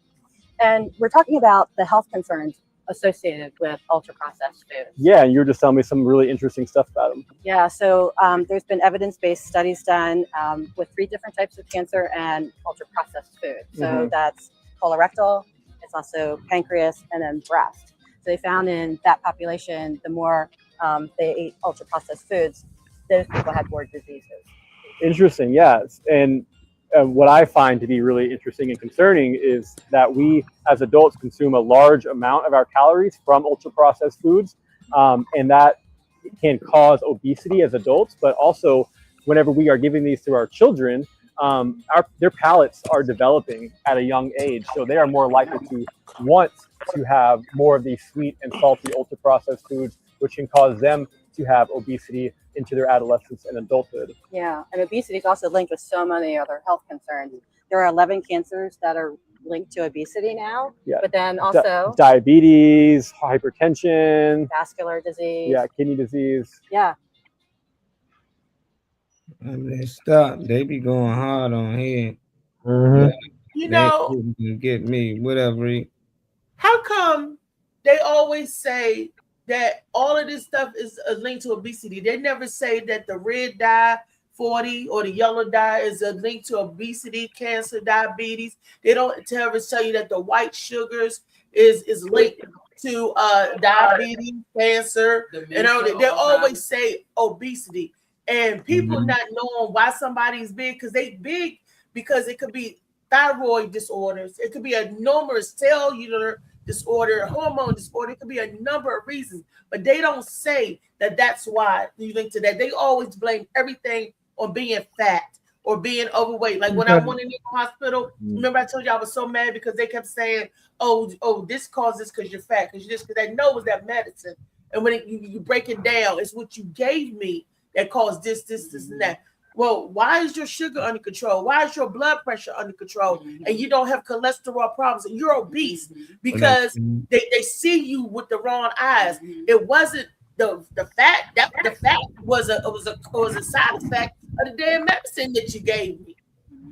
Glowing up is a side effect of taking that prednisone. The fat and having a hormone disorder, that's a side effect from the stuff that you gave me treat. It started with the food, the bad stuff in the food. That's what he's saying. Start with the food. It's the food. That's it. He said food. No, he said food leads to obesity. It seemed like that's all you heard was obesity, and you gone off. He said the food leads to this. It leads to diabetes. It leads processed food. How processed food lead to all of these things? He ain't saying being big lead to those things. He's saying these foods can lead to obesity. These foods can lead to diabetes. These foods can lead to all these different cancers. That's what he was saying in the video clip. But you're right about what you're saying. They act like that is the cost of it. Not, it's the food. And that's what, and they ain't even supposed to be in the video. It was a video about this guy, but for some reason they talked about his issues and went on to another video. But it's the OnlyFans owner, creator, founder. He passed away at the age of 43 from cancer. That's young. Yeah, young, and he's like a billionaire, so all the money in the world couldn't save him, and that's probably he had all the money to buy all this processed food. They offed him. That's Yeah. that's Trip first. We gonna start with you You then, Trip. know, but What's you your know, what's your thoughts, Trip? What's your thoughts after hearing this news, man? There ain't 43. no goddamn way with all this technology and all this health stuff. You just seen a picture of what he looked like. Yeah. There ain't no damn way he died of some health issues. Yeah. All just off the random. or it could have been a created health issue. Yeah. Yeah. Created health issue. So I feel you, Trip. Yeah, no, that's crazy, man. And you see how much that OnlyFans is blowing up and stuff. Huh? OnlyFans is blowing up. Hold on, sir. Look, they heard that. Hey, Somebody on in the background getting excited, messing it up. Hey, they heard that, man. Hey, Yeah. what's your thoughts on it? Read the ladies, OnlyFans creator, founder, died from cancer. I kind of agree with Trip. If you're a billionaire, a trillionaire, somebody wanted his money. So in order to get your money or get your inheritance, get your whatever, they had to create a scenario, situation that was believable that they could feed to the public. So that's conspiracy. That's conspiracy. That's a conspiracy theory right there. I ain't said Reese said it. What do you think they did to our boy, man? I ain't even know this guy until he passed, to be honest. I ain't got like I know him. I didn't either. I haven't heard anything on the dude other than he just died. I will say this: obesity. The word obesity is a public word to not disrespect anybody. They use the word obesity as overweight. Back in the day, of course, they would disrespect people, calling them fat and all that. But that's what the term obesity means. As far as the reasons behind obesity, it's just not the foods that you eat. And I'm just going to be real with it. It's the laziness that an individual displays before and after they eat. You start to, your body starts to break down the more weight that you gain, because that means your body is overworking itself. You know what I'm saying? That's why, all these ailments come from people who have extra weight, because your body is working harder than it would normally work with the weight that you're supposed to be at. At a certain height in a certain BWI, that's where your weight is supposed to be at. Your body's only supposed to be in between 69 to 75% water. Oh yeah, Yeah.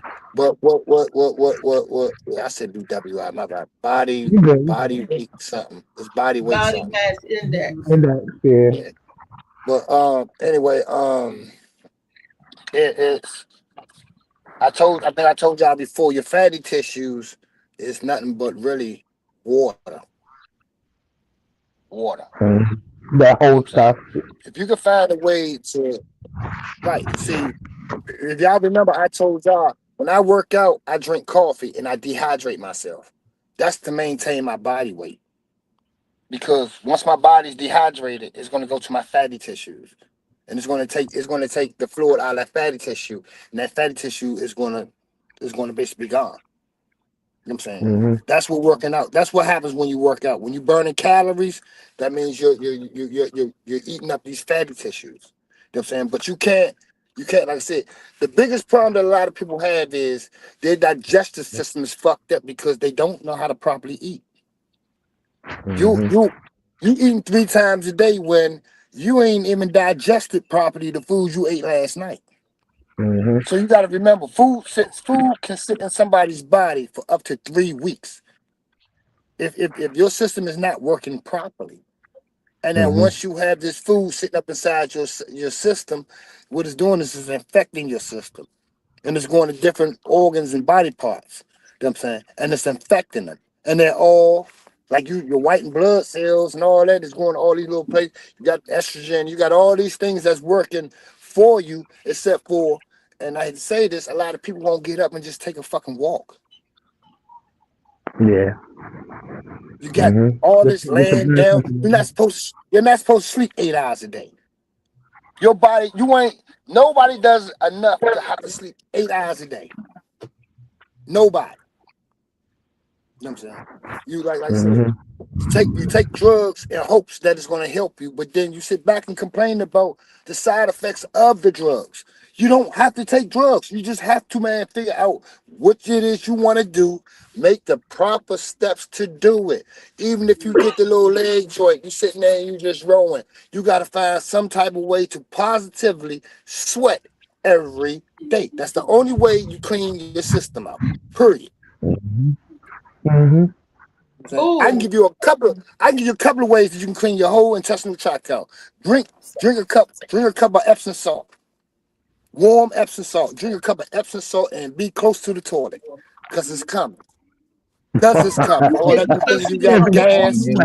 You're about to blow the fuck up. So all that thing you got gas, you better get your ass on that toilet. There's no such thing as gas when it comes to Epsom salt or white vinegar. They both cleanse you. Eat onions. Onions kill fatty cells. Onions kill worms and parasites and all that. Like, we got all the right foods in front of us, but what do we want to eat? We want to eat McDonald's, Popeyes. We want to eat all this super overly processed foods. You eat that stuff? I will, but I haven't. You got me fucked up. I will eat me a breast. I will eat me a Popeyes breast. That might be the only thing I get out of Popeyes. I gotta work out. But I'm gonna tell you something, and I ain't said this last night, but if y'all notice, I took one bite of that burger, right, and wrapped it up. So don't go back to that restaurant. Don't go back to that restaurant. Boy. I don't know what the fuck. I crushed all my food. I was good. That vegan shit. See, I ain't got to worry about it. No, because meat don't have all. If it's steak, if it's beef, it all has a certain texture and taste. Yeah. This shit they giving us nowadays, I don't know what the fuck this shit is. That shit tastes just like liver. I don't even like the texture of liver. That shit tastes like liver. I'm like, nah, I'm good. Let me get my ass down and finish doing this shit. Yeah, when I try shit by itself, stuff by itself is when I really was like, oh no. I realized how like chemically it's all put together to be one thing you're eating at the same time. When you taste individual items and stuff on your burger and all that by itself, this stuff ain't right. But the OnlyFans do, I feel like they want somebody wants that formula, to be able to take it over and make it something else. Just like now IG is formed with Facebook, and now Meta took over both of them and they merged them together, all that type of shit. They want to be able to get that platform. The money is the money. Okay, that's cool, but they want that platform because they're gonna make that shit into something else. How all these streaming platforms are changing, and the Breakfast Club is on Netflix, and all this, how everything's changing in terms of how it's being viewed. I feel like somebody wants that formula, because it's a gold mine, and everybody continuing to try to find their way and think they're gonna post a titty picture and get famous and or get rich or whatever. Like, so I think somebody wants that formula that he has, like with that platform. Yeah. How people subscribing to it every day. How almost everybody you see online got OnlyFans. Like, yeah. They want to take that over. Damn, I think this shit was called Life Law. I'm not gonna remember that shit. It was so long ago.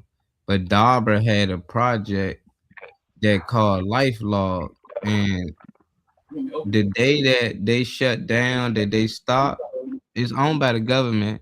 That's the same day that Facebook started. The exact same day.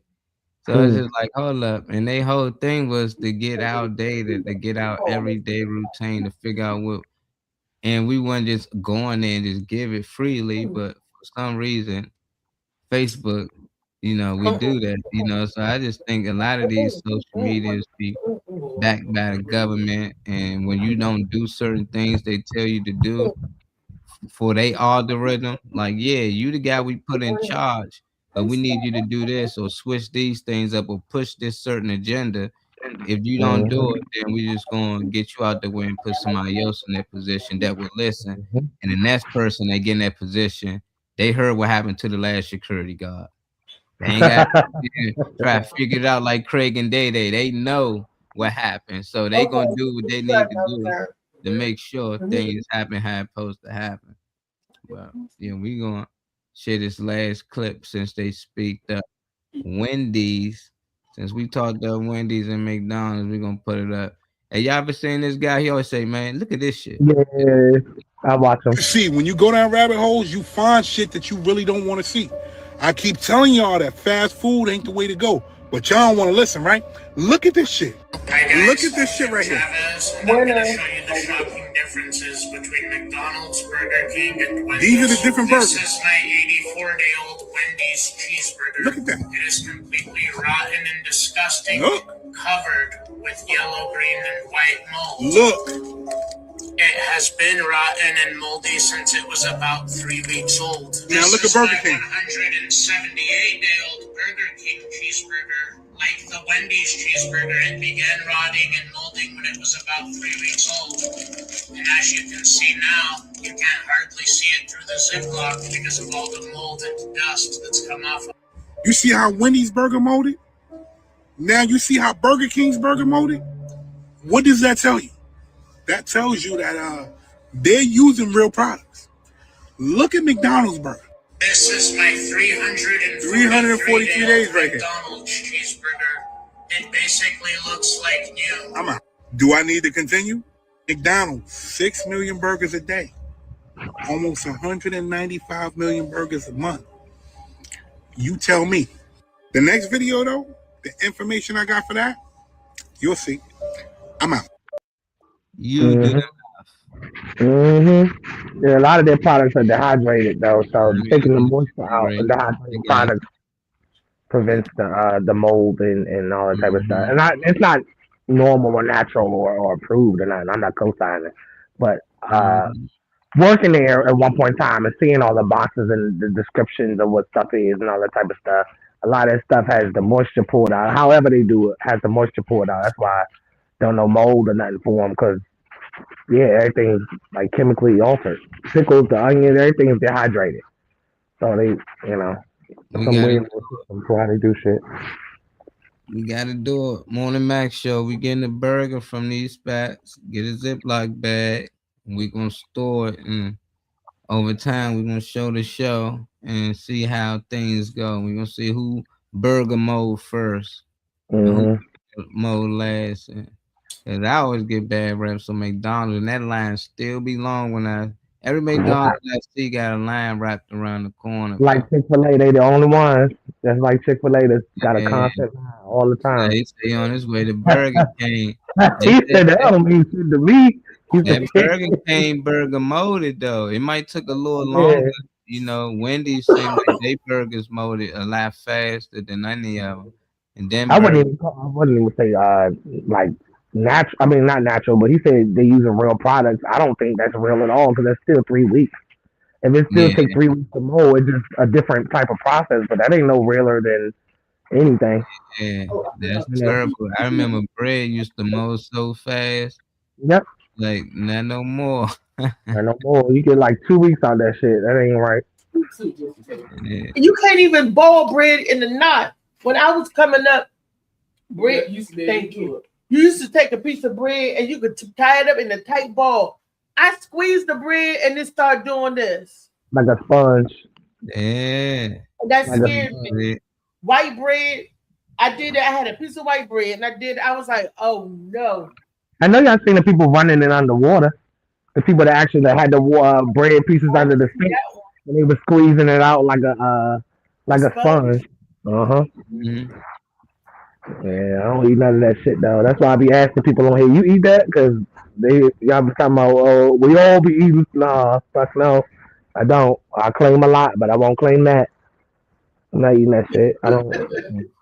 If I can't make it in my kitchen, no, for real. And this, I go to the butcher shop instead of getting that weird ass looking chicken breast and that red ass beef. That shit looks like ultra red, like you colored it. Like I don't want that shit no more. So if I can't see you hang it and kill it and skin it, I don't want that shit no more. Right. I And now don't want you tell away if your food is made in a lab because now they have to put on this cellular meat. If you're reading your meat now, your package, or you buy something and it says that it's made by cellular meat or cellular chicken or beef, whatever, that word cell, CELL, not SELL, but CEL, cellular anything, let the people know that it's genetically modified and is processed in a lab. Or 3D printed, you know, because that's the thing now is 3D printing is meat. So if people didn't know about that, that's the thing. But yeah. If you don't know what a real apple tastes like, they can give you a genetic or fake apple. You know, the older people do, but the new kids coming up, that all they know is what's they printing out, the stuff that they eating now. All they know is cellular meat. All they know is genetically modified stuff. So to them, food tastes good, food tastes normal, food tastes the same. It's only the older folks, us, that know what it was before. Mm-hmm. And that's the danger right there. Like Molly said, they're always trying to get the next generation in, the new generation. Mm-hmm. What's up, Trippy? I seen you wave your hand. So, you know, unfortunately, all our food is modified, man. There isn't a type of food that isn't, you know. Right. Like you were speaking on apples. Apples really aren't that red. You know what I mean? Grapes that are purple aren't really that purple. You know, peaches really don't have much hair on them as they do in the supermarket and stuff. They modify them so it looks better, and that's why they have a lot of that up at the front and stuff. And with McDonald's and stuff, you know, putting all the preservatives in the food and everything. And you go to any other country over in Europe and Asia, you can eat the same McDonald's, and I promise you, you'll feel a whole lot better afterwards. Not saying it's the best choice of food. It's just what they put in the food here. It's not the food itself. It's what they do to it. And unfortunately, this is why America is the most obese country in the world. And it's sad. And, you know, a lot of it goes, and believe it or not, a lot of it plays into big pharma, man. Big pharma. If you really look into these farms, these big farms that are mass producing meat and stuff, and you look who the big donors are, it's a lot of pharmaceutical companies. Because they're the ones that creating these chemicals for the preservatives and everything. And then, you know, then they're tied in with the hospitals. You eat all this, your blood pressure goes up, your cholesterol goes up, you're getting cancer, you're getting diabetes. And then now you got to get through all these treatments that don't cure anything. They only help soothe the symptoms. And so it's a revolving door all the way around. They literally have meetings, man, these Bilderberger groups, all these things where the powers that be and all these places sit down. They come up with ways of how they can all monopolize the market together and how each part feeds each other. We are all just cattle being fed all these experimental ways to continue everyone's bottom dollar. I always say that, and I call that the circle of death. You know how they say it's the circle of life? I always say it's the circle of death, starting with the government. They let the stuff come in. They feed it to the consumers. The consumers go to the doctor. The doctor sends us to the hospitals. It's a big pharma. And we're suing big pharma, or we sue the government. The government goes around again, go around again, around and around and around. Because people, a lot of people don't have the money they have. A lot of people don't have the lawyers they have, you know. You can sue all them all you want. Unless you got a rock solid gold evidence case, them lawyers can push that case on for 10, 20, 30 years, man. Who wants to wait that long to fight what they're fighing for? And you know, action lawsuit, then the attorney is always win-win for the attorney. I said not unless they do the class action lawsuit. Even class action. There's no time limit. There's no time limit. Lawyers can keep putting in motions to postpone it and push it on for years. There's no time limit to any lawsuit. And till they come to some type of verdict. But I just feel like why people That's forget why about the seeds. Like the Amish people do actually exist. You know, we got Amish markets. They fruit do look a lot different than ours. They apples don't look like our apples. And it They tastes explain it to us why they apples don't. The watermelon man right there in Virginia, he grows his own watermelons. And we got to be careful because some farms are mandatory to get their seeds from the government, except the Amish people. They don't get their seeds from the government. So if you near any type of Amish market or farm, that's probably the only chance you got. But for us, the Mennonites, the Amish, the Mennonites. man, ain't no telling how much we can trust them. That's just based off we got to trust the information that they putting out there, they present to us. And not only this, right? So check this out. You know, all of these chemicals that they put into the foods and then they spray their plants with pesticides.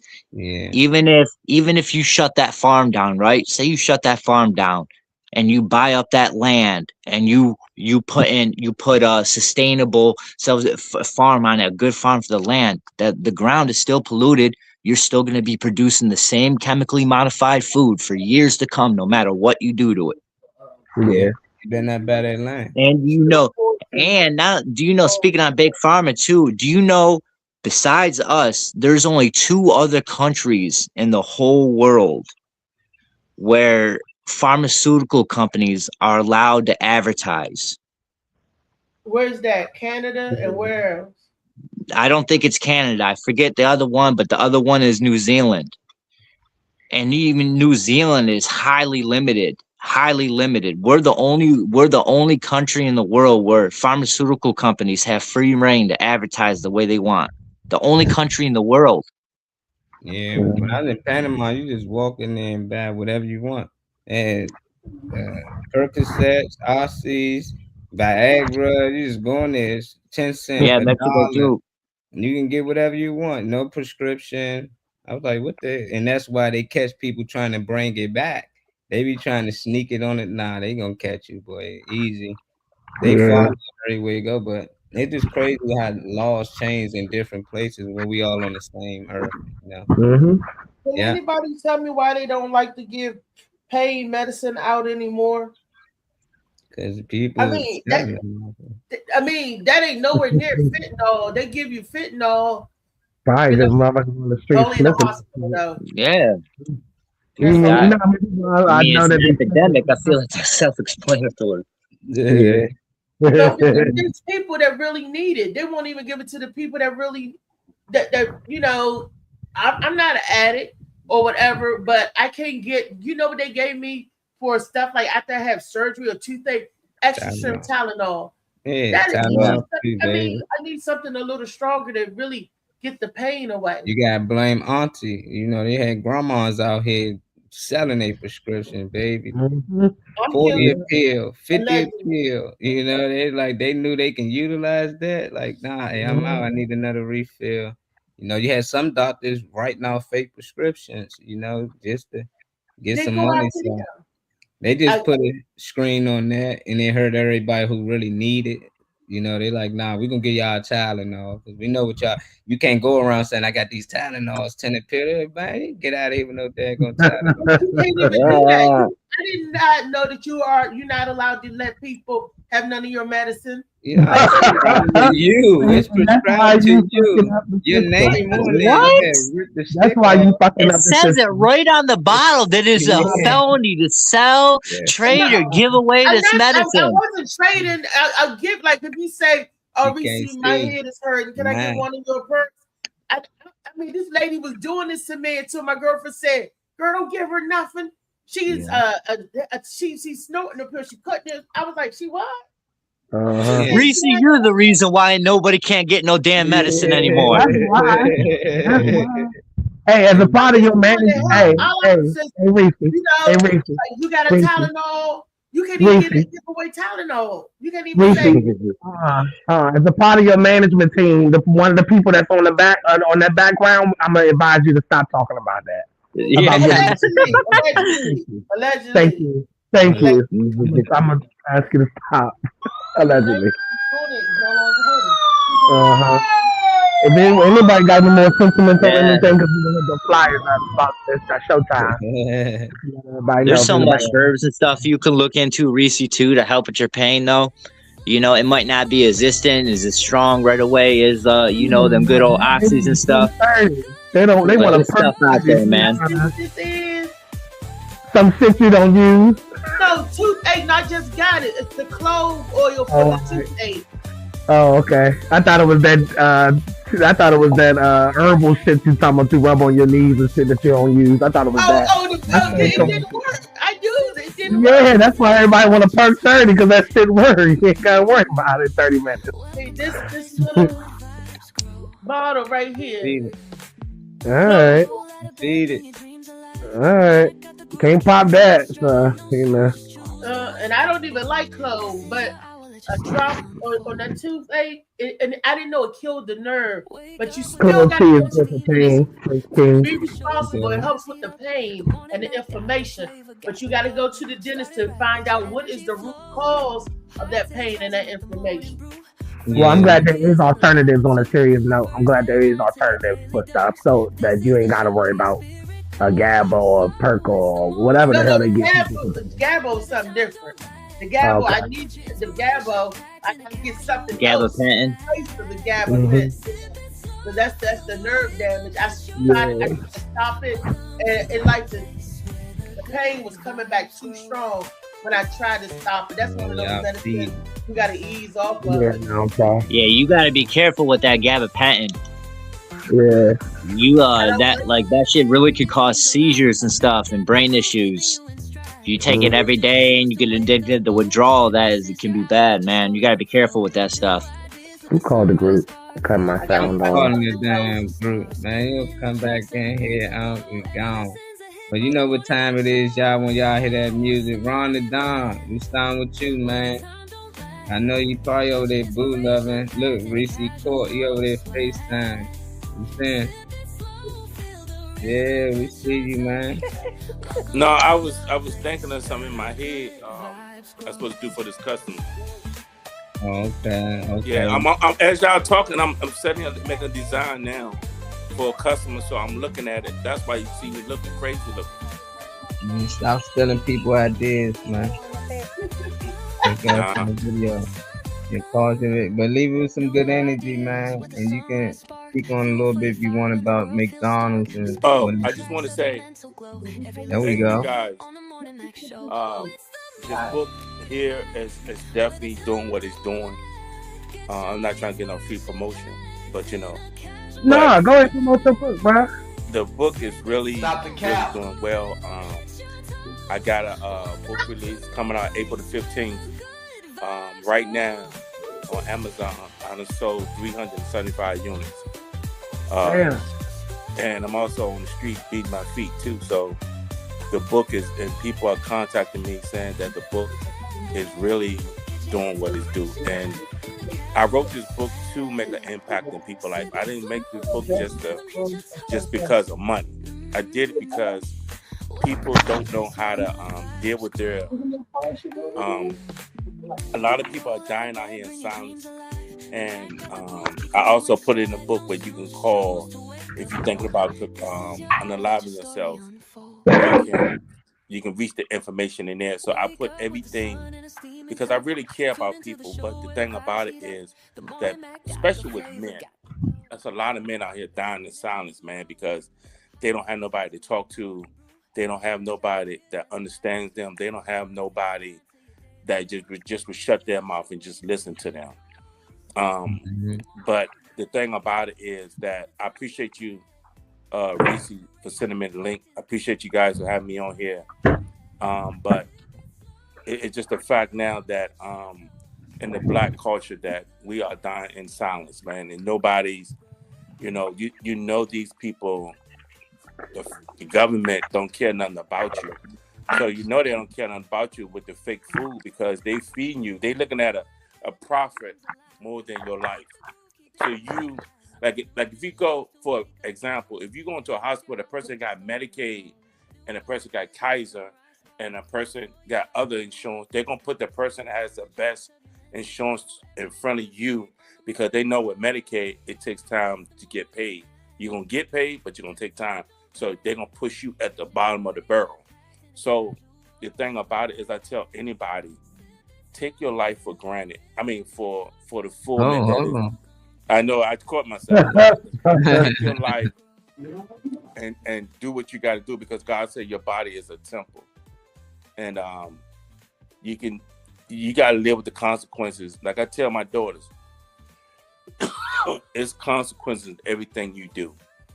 Just because you drink, you smoke, and do all this to your body, it's going to get you down the line. It might not get you now because it's getting you the effect that you're looking for, but it's going to have a ripple effect on you.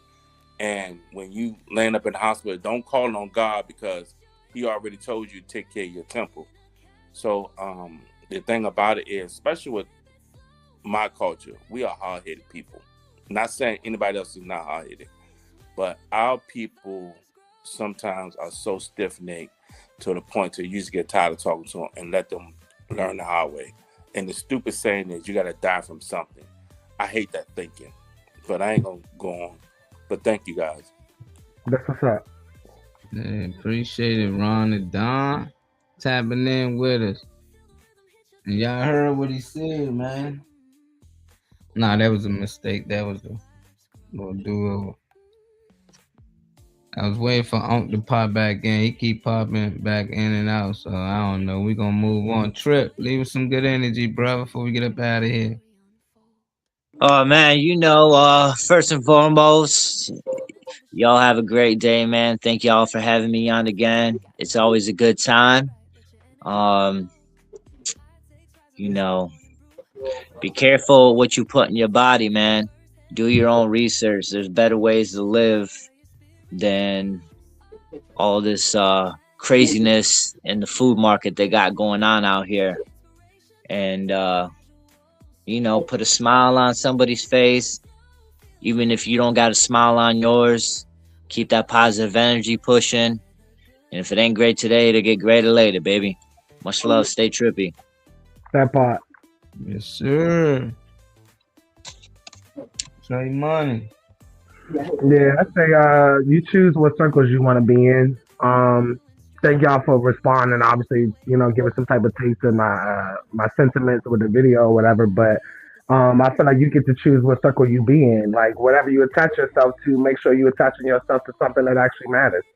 Make sure that if you're doing anything, you're doing something, or you're part of a group or organization, or you have some type of movement that actually is doing something not only for yourself but for the people around you. So I don't have too many complaints in this world because, like I said, I choose who I involve myself with. I choose what I'm around, what I subscribe to, and what I allow into my space. So as long as you have control over those things, I feel like you don't really have to worry too much about what direction you steer in, because the people around you are going to make sure that you're on point. Like Reese be saying, I'm not going to let nothing get past me. Molly might be the silent type, and he going to know what it is, but the group in general sums everything up for me that I would want to have around me in present time. So be a part of something. Attach yourself to something. I like that. Join the Morning Mac crew. Hey. Make sure you pay your tithes. Go and put the cash app up here. Who that? Baltimore man found on bus with 2 heads in his book bag. What in the world? What you doing, man? That's why your face looking like that. Ain't no project. It's the shit you looking at. That's the shirt you making? Yeah, damn, you gonna put that on a hoodie? Come on, yeah. Give me one. Extra large size. On the back, put heads up. Yeah. Oh, I see it. I see it in motion. Ain't no hoe something. What? I seen that on Google, man. You Google ain't no hoe something. Ain't no hip hop. No hip hop without. You don't want to watch the whole design. Huh? No hip hop without go-go. No hip hop without go-go. Okay. Right there for the city. Riri, leave with some good energy. You and Weezy over there. Just take every day as a new day. Let go, whatever hurts you, deal with it, let it go, because it's not going to do anything but continue to hurt you as long as you hold it. You can't get nowhere holding on to a rope. The rope is going to break your hand. Let it go so you can free yourself every day. I ain't mad at that. Worthy of freedom. Yeah, thank you, businesswoman. Thank you. And I want to send a plug out to my friend at Champion Meats, to Rico, Mr. Charles, and Jeff, my boy Jeff. Look, I'm looking out for them likes and memberships because I gave them the little tag thing, and Weezy look. They know where to find them on the Mac. They better be the new subscribers because they said they're gonna come out and support, because I definitely supported their campaign yesterday, and they said that they're out of Baltimore, the Meat Man, and he said that he was going to all him and all his friends, that he was going to come and support and show love to the pre-Mother's Day show on May the 9th, and I'm gonna hold your feet to it. Look, let's work together so we all can eat together. Let's network together.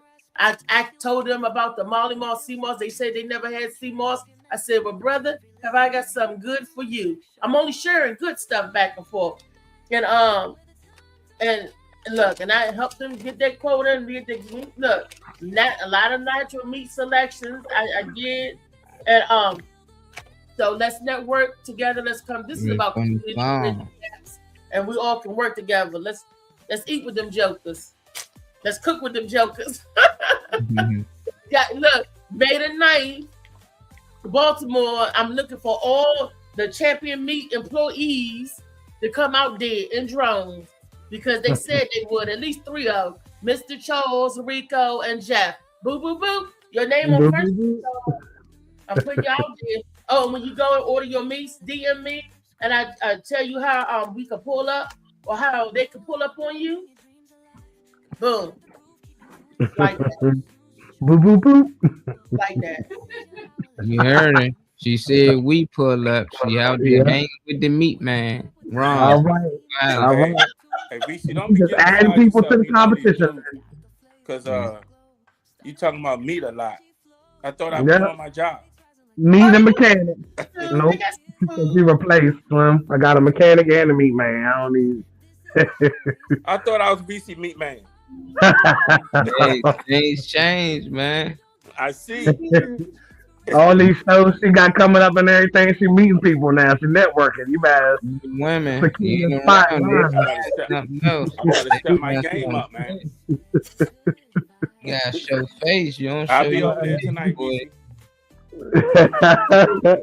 You done changed the lot. The lot's changed. New furniture. She ain't want no present of you at all new Who's furniture? Who this? She got rid of your scent. So we're not gonna listen to Prince anymore?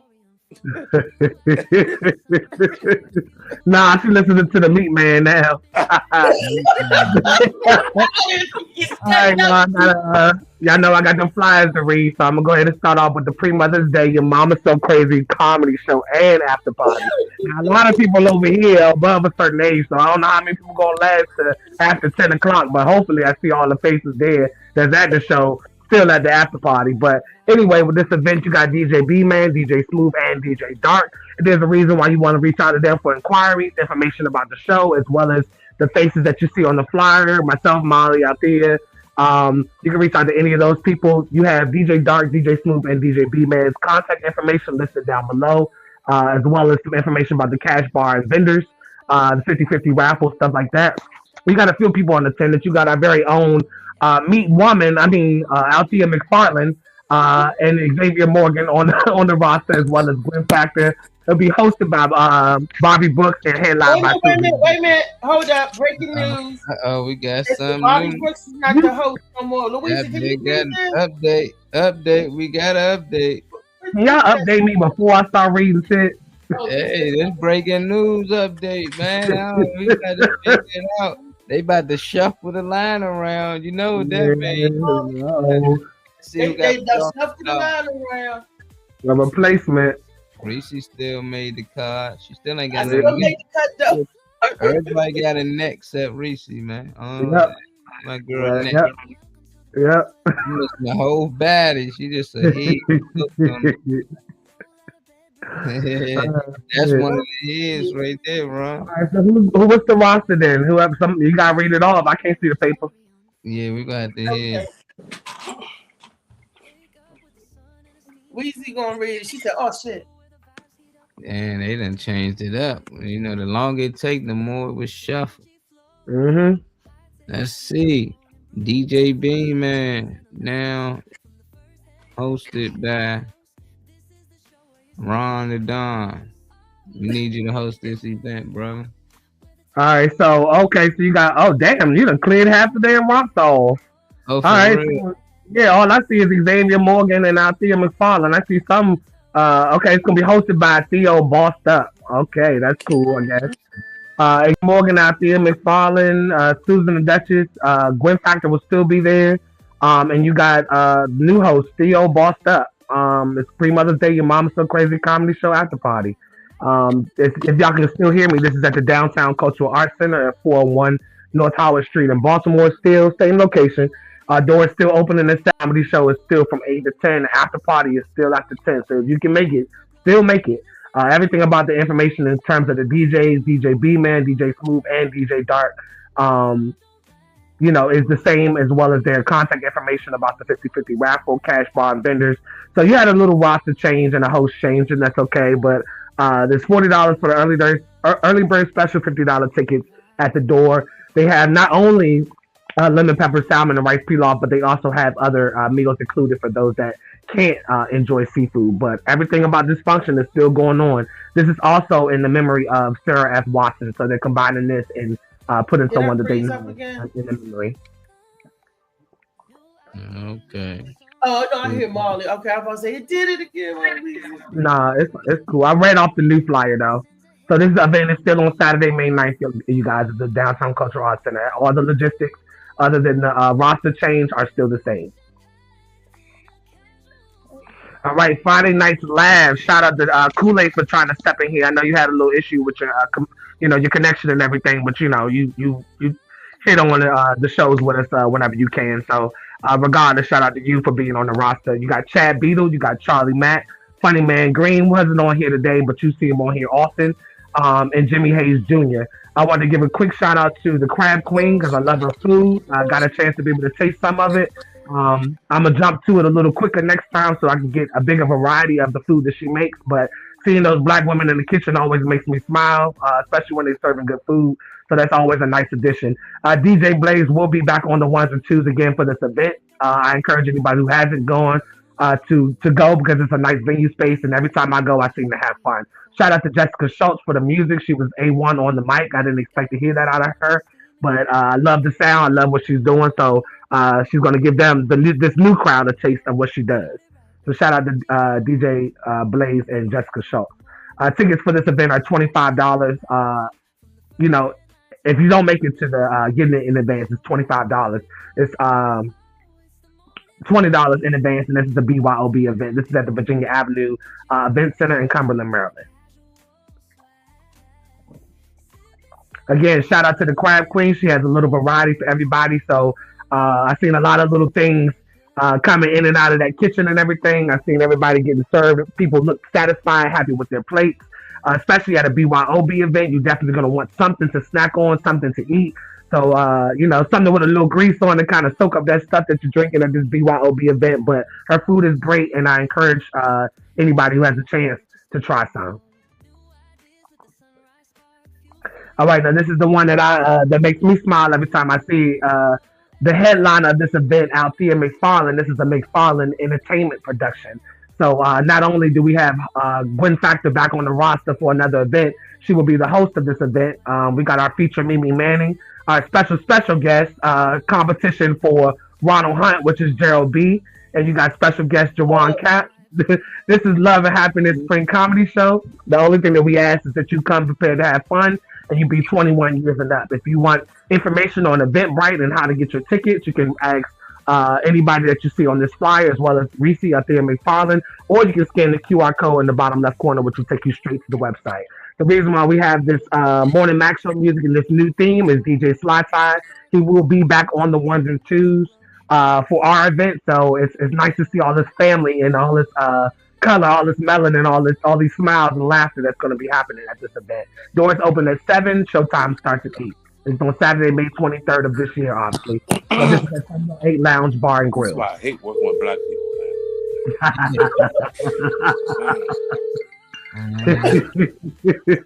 He racist here, black racist. Racist, look at him. See? Ruckus, man. But yeah, this is the event that I get excited about because it has her name on it. So, you know, McFarland Entertainment. Y'all get ready for that because that's going to be nice in North Carolina. And see, baby. They done tripped, done froze. They ain't a good snap right there, though. He look a little invisible. Like he was a little worried, though. Like 12 I know, like somebody popped in the door, kicked the door open, you call him mid-frame. Freeze! Hey, appreciate y'all, man, tapping in with us. We be back on tomorrow. Y'all know we Monday through Friday, 10:30 a.m. until we really feel like getting off here. But make sure y'all hit that like, that share button. You watching on YouTube, make sure you subscribe. Tune in with us tomorrow, Tall Tale Thursday. We up out of here. Peace. Peace. All right. Sorry, y'all. All right, Ron it down. Get back. He on his customer service tip right now. He's fighting for somebody to get off. Yeah, if it was any other color, he'd be patient. You know? Yeah.